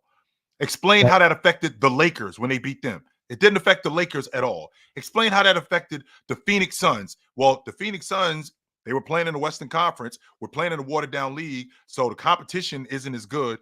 No. That Phoenix Suns team. Well, hold on. Let me say the top 4 to 6 teams in the East and West didn't affect them at all, with one exception. I will give you this. Did they get a few extra wins? because they got to play Miami, Charlotte, Toronto, Vancouver, to a certain extent. But is that the point though, Tone? That part right there, like, okay, we got a few, because a few extra wins can mean the difference between going on the road in the first round or playing in your building. All those top teams were getting those extra, like the 72. People forget this. The 72-10 Bulls lost to the expansion Raptors. Yes, they did. So it's not even like they didn't take them seriously. I was at that game. By the way, Jordan made that buzzer beater off glass and it went in. They said it was after the buzzer. I was sitting baseline. It was before the light went on, but anyways, different story for another day. But I was cheering that he missed, but I was like, but I'm also honest enough to say he released it first. But anyways, but they lost to that team. So even that, it's just like, it's the same. All the top teams, the Knicks, the Pacers in the West, Portland, Utah, Seattle, they all got the same benefit of playing those 2 or 3 bottom teams. And I challenge you to go and look at the records. Do you know that? And I'm not making this a Jordan LeBron thing. I'm not, but it's just easy to compare. Do you know that in Jordan's run, how many of the top 10 worst records in NBA history were in the East during the Bulls run in the 90s? Talking about some of the worst teams. Top 10 worst records ever in history of the NBA. How many were in the 90s in the East? In the East. 4. 0. Do you know how many were in the East during LeBron's 8-year run to the finals? Let's see. That Charlotte team was garbage. Philly was trash. Let's see. I'm thinking about some other teams. It was at least 2. 4. Okay. So and again, it's not a Jordan LeBron thing. It's just to say that. Right. Why was that? Well, it's because there's 2 different mentalities, and this is where, I hate saying this, playing the game, coaching the game, being part of the game. Yeah, you understand mentality. What are expansion teams trying to do? They're trying to get good fast because they understand they have a window to get a fan base, to sell season tickets, and to get people, because they know if we don't do this quick, if we don't get good, at least turn people right off. We turn people off. We're going to lose. We're already losing money. Now we're going to lose money and we're going to lose our team. So an expansion team's mentality is we need to win as fast as we can. However, unfortunately, there's been a time now in the 2000s where teams are saying, we're not good enough to win. We already have a fan base, Philadelphia. We're going to create a process where, hey, we're going to lose on purpose so that we can get high draft picks and build a team for you, the city of Philadelphia. And the fans went, oh, yay. And that was worse. Those teams had worse records because they were quite literally trying to lose. So which would you rather have? Teams that are trying to win and build up a fan base, or teams that have a fan base and are trying to lose to get a high draft pick? If you don't have this answer being the expansion team that's trying to win, I question your basketball IQ. I'm sorry. So was it watered down? To a certain extent, but no, it wasn't, Tone. It was not watered down, because when I think about how and who won the NBA championship. So again, in 1990, who won the NBA championship? The Detroit Pistons. Yes, they ended up losing Rick Mahorn, who was an integral part of what they were doing. However, they had Dennis Rodman, who was better, who was making less money. So they keep him. That did not affect the Portland Trailblazers. That did not affect the Chicago Bulls. That did not affect the Phoenix Suns, who they were playing in the conference finals. That did not affect the Utah Jazz, right? That did not affect the New York Knicks, the expansion draft, at all. So when you think about in 1991, same logic with the Lakers. That didn't affect the Trailblazers. That didn't affect the Pistons. That didn't affect the Knicks. In 92, same thing. It didn't affect the Bulls. It didn't affect the Trailblazers. It didn't affect any teams that was in championship contention in the Western Conference. The idea that you're winning a couple of more games, which could be substantiated on a smaller level, because it could be the difference between having home court advantage and not having it. But in the end, you still got to win in the playoffs on the road. And the Bulls proved that in the playoffs, that they can win in your building or in their building. They proved that. They did the same thing with Phoenix in 1993. In 1993, when they played against the Phoenix Suns, the three of the 4 games that they won were in Phoenix. So they proved that. So the extra wins, I don't think that really affects home court. Same logic with all of these other teams in the 90s when you're talking about expanding, right? And when you're talking about expanding, the Heat did get good. They got good really quickly. They showed up in 88, Forgot about but them, yeah. 92, by 92, they were in the playoffs. Making the playoffs, yeah. Yep, by 92, they were in the playoffs, right? So they were building it the right way. When you're talking about these teams from 1990 to 1999, the expansion draft didn't affect them off the strength that it didn't affect the other teams that they were going up against. It didn't water the league down in terms of, if you want to say it watered the league down in terms of the talent being spread out a little bit more and the lesser got the lesser talent. Okay, that doesn't affect what the Bulls were doing though. And listen, nothing to do look, with it. if you want to get even crazier, well, when there's 23 teams, the team that wins the championship gets the 23rd best player coming out of college. When there's 27 teams, it's the 27th. Get the last pick in the draft. It gets worse. Yes, get the last pick in the draft. So anyways, that was I wanted to kind of bring it up because people have been sending me this ever since, I don't know how long ago it was. JJ Redick said something about watered down Gilbert Arenas. I think it was Gilbert Arenas said something about like there was no, and then what's his face Ant saying there was no guys with skill, and I'm just like, guys, like, don't listen to these people. Don't listen to these people who are saying stuff to get you to click on and follow them, and they're saying it on purpose.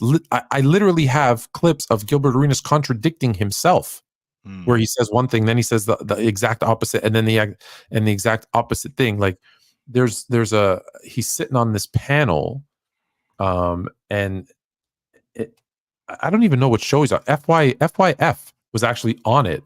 FYF Sports, is that what it's called? Mm-hmm. Is that what it's called? Lamont. Yeah, Lamont. Lamont's actually on this call with Gilbert Arenas, and there's like 10 or 12 guys on some I don't know what podcast it was, but there's like 100 people in this thing. And Gilbert Arenas is literally saying,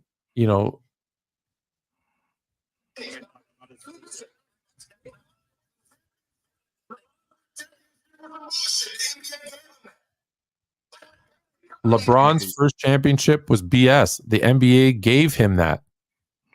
They purposely had OKC. They said the Spurs were old, even though the Spurs were up 2-0 in that series. And they said, no, the Spurs are too old. We're sending OKC to the final so that LeBron could get his first championship. He's not saying that because he believes it. He's saying it because he knows that will get you to click on what he's saying. Mm-hmm. When he said, when I was a rookie, that dusty John Stockton, I put in that work. Meanwhile, he scored like 6 points and Stockton went for 26 on him. Stockton was bullying him up and down the court, right? But on his show, 39-year-old. This is a 38, 39-year-old. Couldn't do nothing. John Stockton whooped your ass multiple times that season. Yes, he did. So you got to be careful when you like listen to people who are saying something, to get a reaction, especially when they contradict themselves. Because he also says, no skill in the 90s. Jordan was, whatever. Oh, but Jordan's the GOAT. Well, which one is it? He was playing against nobody. It can't be the same thing, Tone. No, that's he had no skill, but he's the best ever, considering what's going on in the NBA now. No, that logic just doesn't work. No. He couldn't go left, but man, he was the best at going right. Right. Can't do no. So just that's all I got to say. So because of them saying these things, I'm getting all these people coming and saying, this watered down thing, and I'm like, what? You don't even know what watered down means. All it means is there was more teams, and yes, the bottom 2 or 3 sucked. Guess what? The bottom 2 or 3 teams now suck. I'll put the expansion Heat up against 2 years ago Pistons.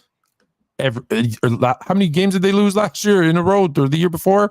Before Toronto gave them a win. 28. That and team was about to be 40, and even though you called it, Tone, you did call it. Chill, Jay. I told you. I'm telling you right now, Jay. And just so you know, ladies and gentlemen, we went over this schedule. I had them losing 40 straight games from what I was looking at on that schedule. I had them losing 40 straight games. Tone says to me on this show, Jay, they're going to lose to Toronto. They're going to beat Toronto. Toronto is not beating them. Jay, listen to me. I guaranteed it. Remember, I guaranteed it. Jay, Toronto is going to beat them. I mean, they're going to beat Toronto. There's no way. And the Pistons end up losing. The Pistons end up beating Toronto. If it's not for Toronto, they lose 40 straight games. Even though that's terrible for the league, that you got a team in the league losing 40 straight games. Because I was convinced of that. I was looking at their schedule. I'm like, y'all ain't beating none of these teams. None of them. If they could get past Toronto, but it didn't. I will always take a team that's trying to win versus a team that's trying to lose. Do we have trouble in New York? We don't have trouble in New York. In fact, we actually have a Julius Randle who's buying in to the system that they have. He's made it clear that, you know, he wants to be a part of what they're doing. And whatever it is that you want me to do, I'll do it. He's made that clear. And I love that about him because Julius Randle hasn't been over the past couple of years, it's kind of been a problem, Tone, where he's been, you know, he's been a bit of an issue, a locker room issue from time to time. He's been an on-court issue from time to time. But the fact that he's actually buying in, I think that's largely due, even though I think it's great, I think it's largely due to him looking at the landscape of this crew and understanding that this is probably the best team he's ever been on. This is the best Knick team from a talent standpoint. This is probably the best Knick team since they were in the finals in '94. And I don't even mean from a talent standpoint. No. Just overall, I'm looking at what they had when they went to the NBA championship in 1994, and I'm looking at what they have right now. I feel like this is the best Knick team, and Julius Randle would be a fool to not buy into what they're doing because he's the difference in what they're doing. Like a lot of people don't recognize how good Julius Randle is as a passer. Tone, I don't know if you know this, but in the 22-23 season, Julius Randle was responsible for 156 passes from the paint out to the long ball line, getting downhill and throwing the ball out, drawing kick from the paint to the long ball line. The Knicks converted on 51% of those long balls. That's numero uno in the league. Not only was that numero uno in the league, Julius Randle was numero uno in the league doing that, behind Giannis Antetokounmpo. So he is a shot creator. He 100% can create shots for other people. He's 100% a playmaker. Now, I want you to couple that with last season early, his shot wasn't going in. In fact, not only was his shot not going in, neither was Jalen Brunson's. And we have a guy in Julius Randle who was their best assist man at that particular time. It wasn't for the entire season, but for a time, he was their best assist man. So he will pass the basketball. So now you got more shooters. Now you got more shooters on the floor. Now you got a playmaker in Julius Randle who's buying into the system. I think he could be the difference in them competing for the Eastern Conference Championship. I love what they're doing with him. I do. We talked about kind of our way too early predictions, and I said that the Knicks were going to regress, go backwards. Mm-hmm. Do you remember? And if you don't remember why I said it's because the only thing that's going to stop them is them, right? If they do what this is saying, right? So if they actually hold true to Julius Randle saying, yeah, if I got to play center, I'll play center. I'll do what I got to do. If they actually play unselfishly, mm-hmm. that's the one thing that will. I don't think they will. I don't think they will. And why that's not? why What's the issue? And gut. the reason why Gut. No, I have no gut. Strictly gut. You just got a feeling. Strictly gut. Just like my gut told me to start Jordan Mason because CMC was going to be out. Sorry. Just like my gut told me to draft Alvin Kamara. Thank you. Actually, I'll give credit. Hold on. Let me quickly give credit to the football gods. Justin was like, you have to draft Alvin Kamara. I drafted Alvin Kamara. Thank you, sir. No, just my gut is telling me they're not. And maybe it's because the way that people are today. And Knick fan base I think the Knick fan base is the biggest motivator here, because it's the same Knick fan base that is tearing down Julius Randle's poster and they want him out of town. It's the same fan base that welcomed him in with open arms. That's why I worry about Jalen Brunson. I worry about Jalen Brunson because if he doesn't get busy in the playoffs once, the same people who were chanting your name in Madison Square Garden, these are going to be the same people that the next day they will turn on you. So when I think about what's going on in New York with this crew and wanting to prove these people wrong, Julius Randle is the difference, and he wants to prove that he's not a cancer. He can buy into the system. He can be a team guy. He can play basketball the way basketball needs to be played in order for us to win. I think that's the biggest motivating factor for him. And like I said, if that becomes the case, if they do be this kind of unselfish team, then they will give the Celtics a run for their money. They will absolutely do that. We didn't get any super chats, but as we were going through, I saw some that I kind of liked, so I'm gonna, just call them out. Although we do love your super chats. Fluent and Chill, I don't mean to interrupt, but that means you do mean to interrupt. What players would you guys say got you into basketball? I saw this question and I like this question. Got you into basketball or was most inspirational to you personally? Well, I already know who it is for Tone. It's the guy that we've been trying to get on here for like since we started this. I've been talking to his people. Yeah. We just can't lock down a date. Yeah. He did go on and do a podcast with one of his buddies, but it is one of his buddies, so we'll hold him against it. But yeah, I saw Magic play in 1980 and I went, that is the greatest thing I've ever seen in my life. It's the greatest sport I've ever seen in my life. I want to be him. Even though I never passed the ball, I clearly didn't match. I want more of that. I'm never going to miss a game. And I've been a Laker fan ever since that season. Imagine watching a regular season game and being like, that's my team. And that season they win the championship. That's how I got that. That's what happened with the 49ers. Wow wins the finals MVP. Mm-hmm. You're on the hook. On the hook. I'm hooked. I'm hooked. You're on the hook. Mm-hmm. You're on the hook. For me, it was my uncle. I know yours. Yeah, but for me, it was my uncle, and it was Walt Frazier this, Walt Frazier that. But I mean, the guy who was most inspirational, it was Dominique Wilkins. Oh my God, I love me some Dominique Wilkins. As much as I love Jordan, he was the best that I had seen as a kid. But Dominique Wilkins was my favorite player. I loved him. Anytime he was on TV, I was in front of the TV when he was playing. Very much like Tone tells you when he saw Magic, I saw Neek, and I was like, I want more of that. I need more of that. Neek for me, much like Jordan, right? I saw them do stuff that I'm like much like how I think of Wilt. The humans can't do that. You can't do that. No. I can't do that. Whereas Magic to me felt like how a lot of people look at Steph. They see Steph just like who looks to be this little kid out there shooting it from everywhere. And they're like, I could do that. He's not jumping over anybody. He's not blowing by anybody. He's just like, and I saw Magic, like, although look, he could get up and dunk and he was 6'9", but I'm like, I could do some of this. I could do that. I do it. I still do that now. I'll be driving down and I'll be like, whoop. For the record, there's nobody over there. There's no need to do it. But I'm just like, what are you guys? Just a little magic. That's the way that I like a regular pass becomes one of these to me, because of him. So yeah, absolutely, Magic forever and ever will be my guy. If Legendary Wall Art, use promo code SportsFluent for 25% off. If Legendary Wall Art had a Magic one, this would be Magic, and I am going to try and create one, maybe a vertical one to go right here, so I could have Magic and Kobe, which would be my two favorite players of all time right next to each other, which would be fantastic. This is for you.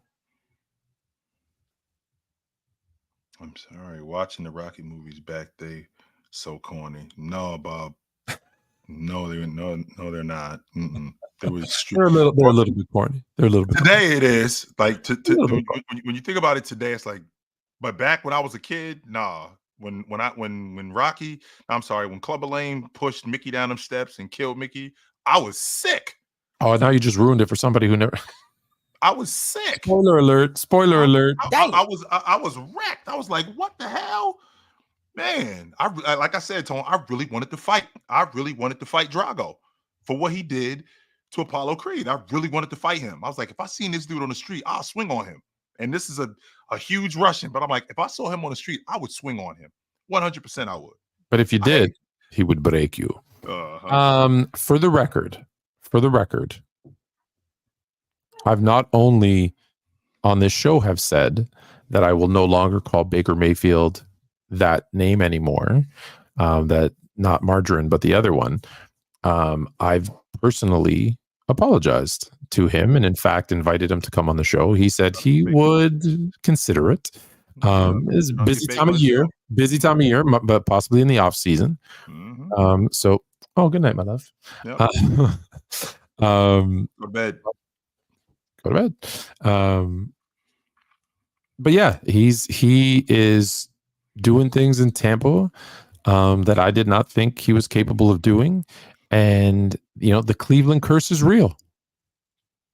Hold on for a second. Okay, I don't like the tone of this. Tone, you were out on Baker. You couldn't be out on Baker any more than anybody was ever out on him. I've been, as you know, give me new information and I will reevaluate my stance. You'll switch up your style. However, I'm not stubborn. Yes. However, in this particular situation with Baker, you couldn't have been more out on it. I'm thinking about quarterbacks. I'm thinking about players that I was out on. I don't think that I was ever him up in the XFL. You was finished with him, Tone. It was done. Finished. But to see what he's been doing in Tampa now, it's like, wait a minute, he ain't that bad. Maybe I was wrong. Not that I was wrong about you, because I still think you whack. Maybe I just don't think you as whack as I thought you was, but I still think you whack. And that's fair. That is fair. Been watching y'all for years now. This is my first chatting in here. How y'all doing tonight? Appreciate you. And thank you for commenting. I sent out the link. What we're gonna do is we're gonna talk about the 10 best point guards. Guards, not point guards, Tone. Guards. Sorry, my bad. The 10 best guards in the NBA today. Jay's gonna give you his 10. I'm gonna give you Fluent Junior's 10. Because I like his list. FYI, for those you guys don't know, like we're friends. Okay. Jill and I, Jermaine and Tony are friends. Okay. Yes, we are. And so Jay sends me his top 10 list. And I believe I was sitting eating dinner. And I turned my phone over to my son, to Fluent Junior, and I said, who are your top 10 favorite? Who are the best 10 best guards in the NBA today? And he's like, and he starts naming like 3 or 4 or 5, 6. And he's like, well give me a list because I don't want to forget anybody. And I said, well, I got Jay's list. Give me your list. And so he goes and gives me his 10 and he tweaks it a couple times and then goes, okay, that's it. I send it to Jay. Jay says, I don't hate it. And then he says, give me your phone, voice note. Now you're more fluent. What do you say, Uncle Chill? Now you're more fluent. Exactly what he said. Now you're more fluent. Because I'm looking at this list going, you know what? This ain't that bad. I actually like this list. I don't hate it at all. I'm going over the list. It wasn't that far off from what my list was, but it was a little bit different. And we've already seen my nephew come in here and give takes about things. And it sounds very similar to mine. So I'm thinking to myself, is this dude in my head? What's going on here? What's happening right now? So let's go with the voice note deletes. Oh, that sucks. I was gonna play for. All right, so let's go. Here, do you want to run down your list, or do you want to? Do you remember it, or you want me to run it down for you? Because I have it. I actually got it right here. Yep. Okay, I got it right here. Starting at number 10. So, just do it because I'm gonna clip it. So at number 10. I got Dame. At number 9, I got Fox. At number 9, I got Young. 7, I got Edwards. 6, I got Book. 5, I got Mitchell. 4, I got Brunson. 3, I got Curry. 2, I got SGA. 1, I got Luka. And I got 2 honorable mentions. I think Ja is going to play himself back into the top 10 this year. And Jamal Murray, he's been decimated with injuries. I think he's going to play himself back into the top 10 guards. Now, remember, these aren't lead guards. These aren't 2 guards. This is all guards. I think these are the 10 best guards in the game, in today's game. So, Fluent Junior's list. So, I'm right off the bat. we start with a controversial one because some say he's a small forward, but technically I believe him to be a shooting guard. Mm-hmm. Number 10, Jaylen Brown. Mm-hmm. Number 9, Book. Number 8, Ja. So he already believes he's back in the top 10. Number 7, Mitchell. Number 6, Brunson. Number 5, Halliburton. Wasn't on your list. Number 4, Edwards. Number 3, Curry. Number 2, SGA. Number 1, Luka. So your top 3 are the same. Yep. Triple A is going to come on and tell us which list he thought was better, or he might ask us something different. I don't know. That's what it sounds like. What up? What's up? What up? What up? What up? You got it. You got it. Hey, all right. I'm gonna give you my list. Now it's no particular order, because y'all caught me off guard with that. I was chiming in on the. You can talk, what did you want to talk about? Well, it was the what was it? See, I'm having a brain fart right now. We just talked about the expansion draft in the tanking, and I was just saying expansion draft. You weren't getting bad players. I think that's the misconception, only because people like you said push the narrative. But you were getting, I say like you said, you were getting the 7th or 8th man off good teams. So if you get a BJ Armstrong, that's not a bad player. Well, he was a starter. Yeah. You're getting former all-star. Yeah. And again, I think we see now even the worst players, if they play hard enough in the NBA, they can compete and keep it close. Again, the separator is usually the last 5 minutes. That's when you get your LeBrons, your Currys, and all that. So, right. Even though it's an expansion draft, you're still getting NBA players that's familiar with each other and compete every night. So, regardless, you're gonna have you a good game. You're gonna have some good competition. When you're tanking, you're purposely losing. You're purposely putting your worst players out there in the worst predicaments possible to hopefully get the best outcome come draft time, and that's not even a guarantee. Right. So when I think most people try to push that narrative to diminish the 90s, and it's never how good the players are now. It's always, and I swear it's always, even with the LeBron argument, it's never LeBron or X player is that good. It's always this player was so good they weren't expected to beat them. So what do you think is supposed to happen? Even when we talk about Kobe and Mike, it's never, hey, they played against these players. It's what they can actually do with their talent. That's why we big them up. It's never what other teams had or what other teams didn't have for the reason that's putting them up, that high. But as far as my top 10, I got Luka, Curry. I don't think anybody said this guy's name. Did anybody say Maxey yet? Nope. No. Maxey. Yeah, Maxey, SGA, Jaylen, Ja, and Fox and Mitchell. I took Mitchell over D Book because I think that's only 9, by the way. You sure? 1, 2, that's 3, only 4, 5, 6, 7, 8. No, 10. Luka, Curry, SGA, Maxey. Oh, Halliburton. I'm sorry, I didn't say Halliburton. I had Tyrese under Maxey, so I put both together like an idiot. But yeah, that's my top 10. I think all of them. I left Booker out because I think he has the talent, but he doesn't do what we expect him to do every night. Like take over, be that guy, man. Like I don't care what Durant anybody's talking about. Be that guy. If you that guy, be it. If you're the best 2 guard in the game, you have to do that. Yeah, and we're gonna live with the results. Yeah, if you are the best 2 guard in the game. And I had to listen to people tell me when I put my list out, I had to listen to people with the recent playoffs. How can you have Donovan Mitchell over Book and Ant? Well, first of all, Anthony Edwards, this is the first time we've seen him in the postseason, this deep in the postseason. That's number one, because he was in the play-in tournament last season, and they ended up in the first round and they ended up losing to Denver. That's number one. The last thing we seen from Devin Booker, we saw them get swept out of the playoffs in the first round this season that just passed. And 2 years ago, if I'm not mistaken, did we not see the Dallas Mavericks kick a mud hole in their ass in their building in Game 7? The meme is gonna live forever. That foul line looking up at Booker, that's gonna live on forever. Did we not see them go into their building? I turned the game off in the third quarter when they were up by 40. I turned the game off. I was out. I didn't need to see anymore. Yeah, so that's our last image of them. In terms of the playoff success, Donovan Mitchell goes to this Cleveland team that was a play-in team.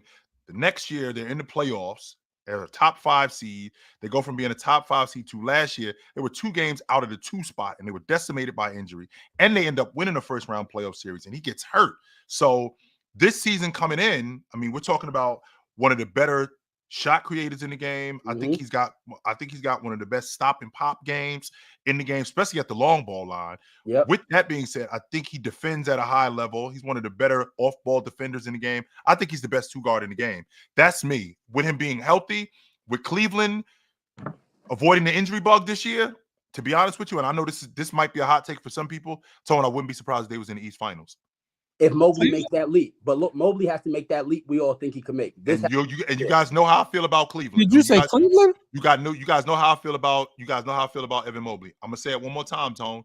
I would not be surprised if Cleveland was in the East Finals. Look, him and Jaren Jackson kind of looking like the same player. Mm-hmm. They looking, they look. I don't know if we should buy what they're selling right now. If they can't get it done this year, then I don't know what to tell you. I'm going to go back to the expansion draft for a second. I'm going to read you some names. Yep. And you tell me if any of these names made the team that they were on, that they were taken away from, worse. Sidney Green.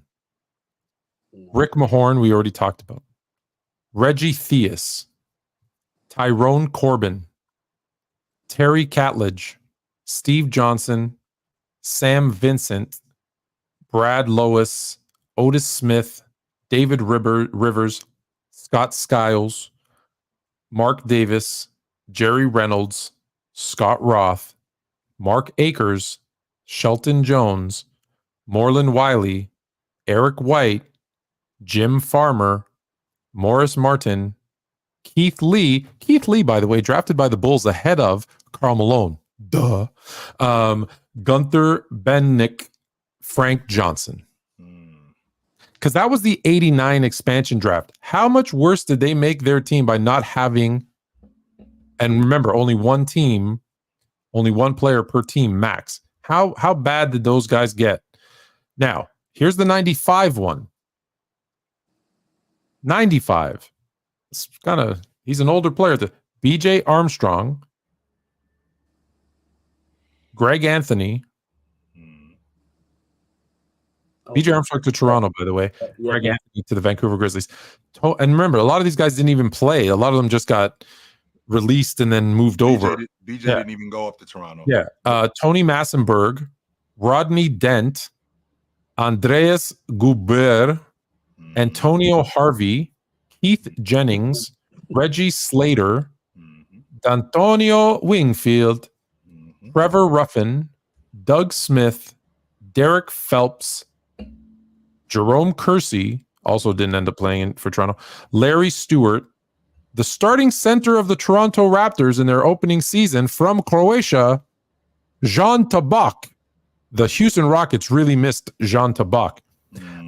Kenny Gaddison, Willie Anderson, Byron Scott. Did the Pacers miss Byron Scott at that point in his career? I don't know. No. Ed Pickney. Easy Ed. Yeah, he actually did play for the Raptors. Easy. Gerald Wilkins, the Jordan stopper. AC Earl also did. Benoit Benjamin, BJ Tyler, Doug Edwards, John Sally, Blue, who by that point was in Miami, by the way, and went to Toronto just for the parties. Blue Edwards. Blue was older, right? Yeah, he was a lot older, yes. Right? Mm-hmm. And he was a lot older. Yeah. And the one who ate himself out of the league, Oliver Miller. Golly.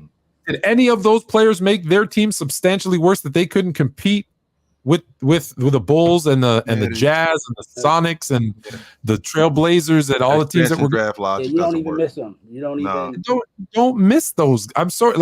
Houston did not miss Jean Tabak from their championship team. Although I don't even think he played in Houston. I think he was just drafted and then they just owned his rights. And then he did come play in Toronto. He was actually quite horrible. Terrible. Garbage. He was the worst. Garbage. All right, so the top 10 list of the guards. So that's enough for this. You want to talk more about expansion? That's fine. The top 10 guards thing. Oh, sorry. Anything else? AAA. One more thing about y'all. Talk about the Saints, who y'all drafted. I think the Saints and the Tampa Bay Bucks are gonna both be really good this year because those quarterbacks got a year under their belt to build some camaraderie. That's why I think they're starting off early pretty good. Because those quarterbacks, like Derek Carr is not a bad quarterback, but we expected so much from him right away because he's with the Saints. Now they had a year together. They had training camp together. Everybody's on the same page. Same with your boy Baker Mayfield. we expected so much from him right away. Now he got a year under his belt with his guys. The defense knows what they're doing. So you're going to see them come out early and be better than a lot of teams that are just now, revamping. Yeah, also some new coaching in with the Saints too, right? You see that they're utilizing Alvin Kamara is now a year removed from his off the field issues. Yep. He looks like Alvin Kamara of old. Yep. You're defense seeing is still going to be there. They still going to play all the defense. The defense looked good. Rashid Shaheed, making Chris Olave. People are forgetting Chris Olave's even on the team. Yep. So yeah, I like what they're doing in New Orleans. I think they'll be pretty good. That's my take on the expansion team. So I'm not sleeping on Tampa Bay at all. I think they have the same situation that New Orleans had. All right, I appreciate it, man. Yep. All right, so guards. Let's get back to the top 10 guards. Real quick, before we move forward, my man Woodage says the Pistons did lose 4 more regular season games in 90 at 59 than they did in 89 with 63. Now, if we're gonna put some context on that, real quick, all they did was change one thing, and the one thing that they changed was Dennis Rodman went into the starting lineup, Mark Aguirre went into the rotation. They ended up rolling after that. Once that happened, and in the process of them doing that, they won the NBA championship. They didn't add or lose anybody else. All they did was flip 2 guys. Mark Aguirre came out the starting lineup. Dennis Rodman went into the starting lineup, and they started rolling. That was it. And just out of curiosity, can you name me a team that won an NBA championship and won more regular season games the next season? Let's see. More times than not. I think the Bulls did in 92. The Bulls, I think they won 61 games in 91. In 92, they won 67 games. Let's see. The Rockets, they were actually worse in 94. They were a lot worse. Yeah, they were worse. That Bulls team won 58 games in 93. Let's see. In 96, the Bulls won 72 games. The year after that, they won 69 games. Let's see. The Lakers. The Bulls went, you're right. The Bulls 61, 67, 57 though. So after the second one, my fault. I thought it was 58. My fault. It's not many teams that the next year, the Heat. I think you'll find a couple, but typically they win and they understand what's important. Right. Which is, let's focus on the postseason. Let's get ready for the postseason. Again, it happens where they win more, but not tip. It's not. That's the exception. Not the norm, right? Yeah, it's not the norm. So for the Pistons, who were now entering, ages 28, 29, it makes sense getting rid of one of their vets and bringing in a younger player for less game. Okay, let's focus on what's important. So not surprising at all. Are we forgetting anybody on this list? Are we forgetting anybody? I'm looking at your list. I'm like, because I saw people in the comments saying Kyrie. I'm looking up and down at all the teams. I'm thinking to myself, right? I'm thinking to myself with the criteria that I have, the idea that you have to do it you can't just do it for a year. Like, you have to be around for a while. And that's why I have Anthony Edwards where I have him. And that's why Ja ended up missing the whole season. So I think that affects him. Dame played himself back into the top 10. That's why I have him at 10. I don't think we're missing anybody, Tone. Like I said, honorable mention guys was Murray and Morant. I don't think Darius Garland is on this list. I don't think Maxey is on this list. Those are the guys. And when I think about the top 10 guards in the game, not just lead guards, not just two guards, I'm just thinking about the top 10 guards. I don't think Darius Garland is on this list.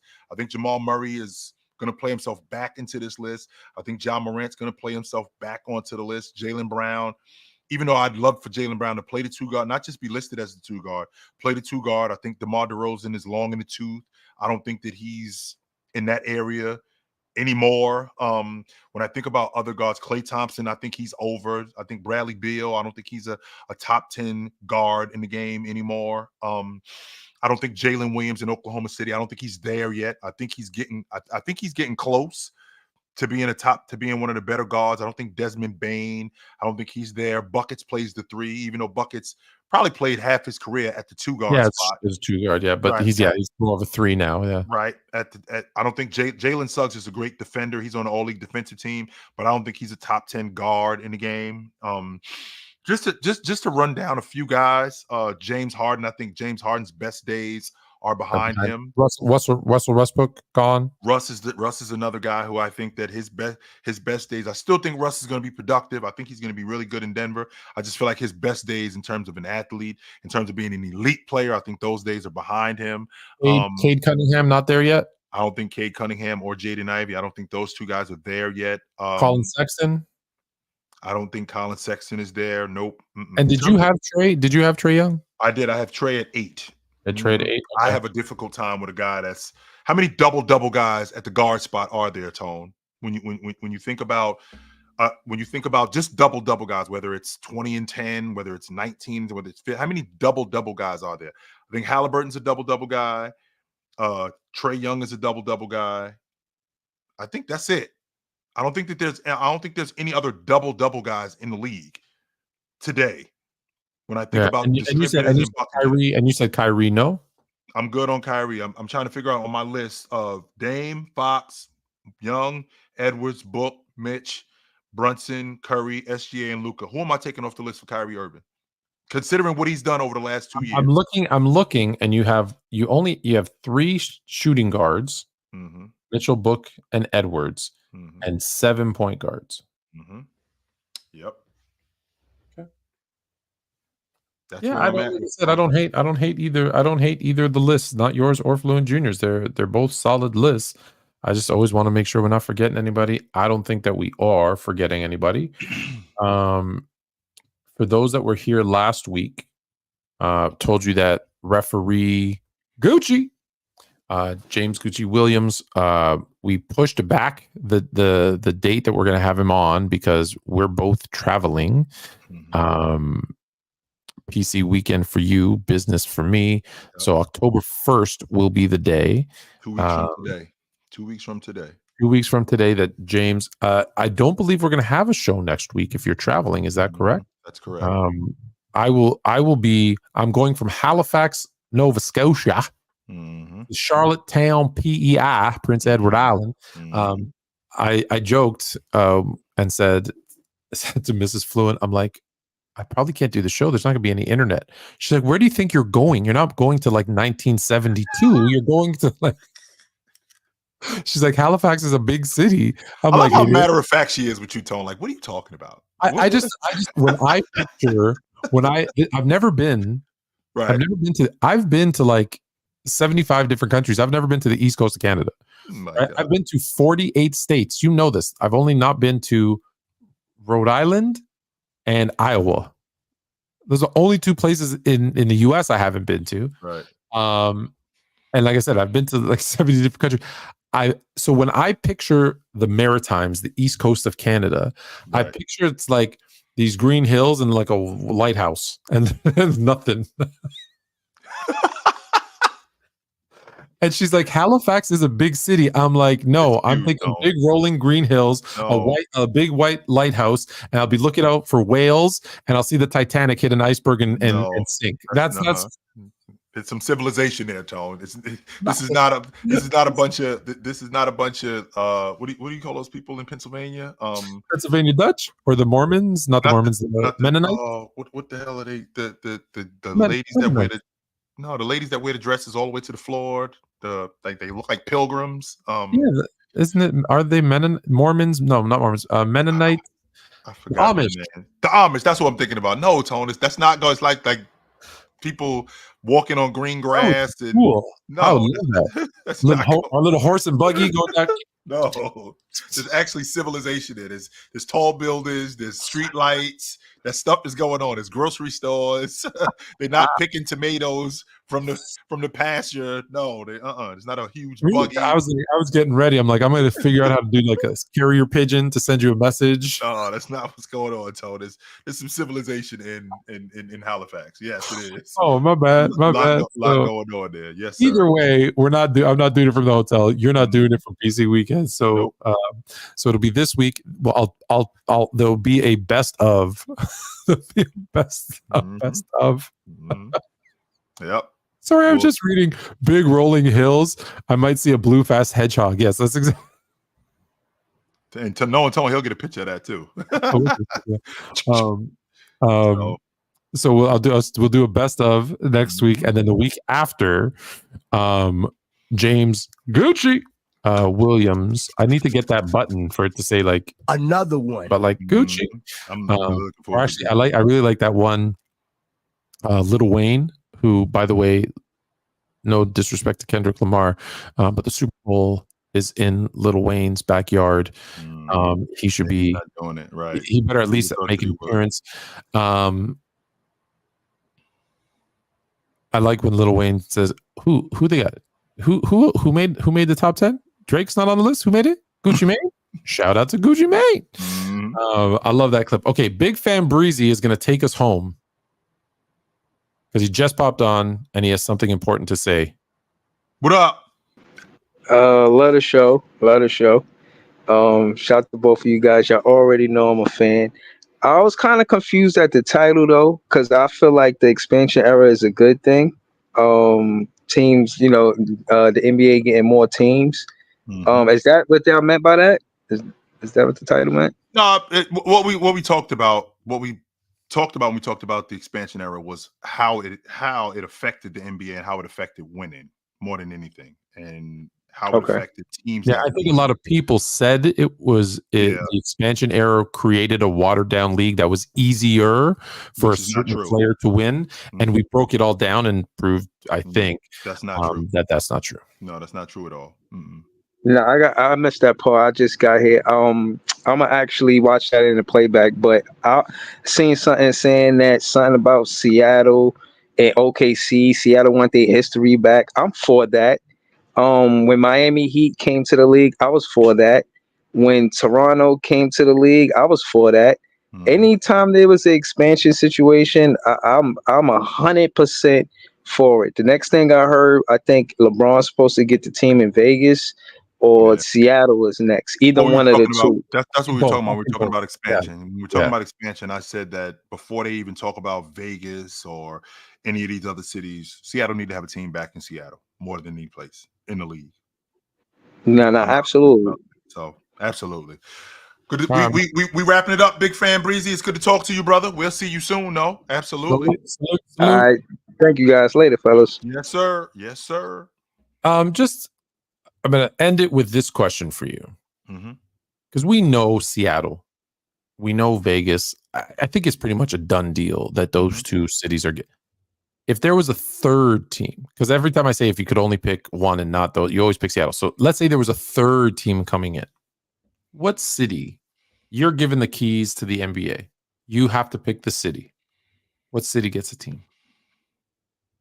I think we could use some. What I don't want to do is I don't want to turn it into bad basketball, but I think we could get another team in the Midwest, or maybe even maybe on the East. You have to pick a city. What team gets one? Kansas City. That's my pick. Yeah, Kansas City. I wouldn't have a problem with Kansas City having a pro basketball team. I thought you were going to say something else, because I was going to say Kansas City.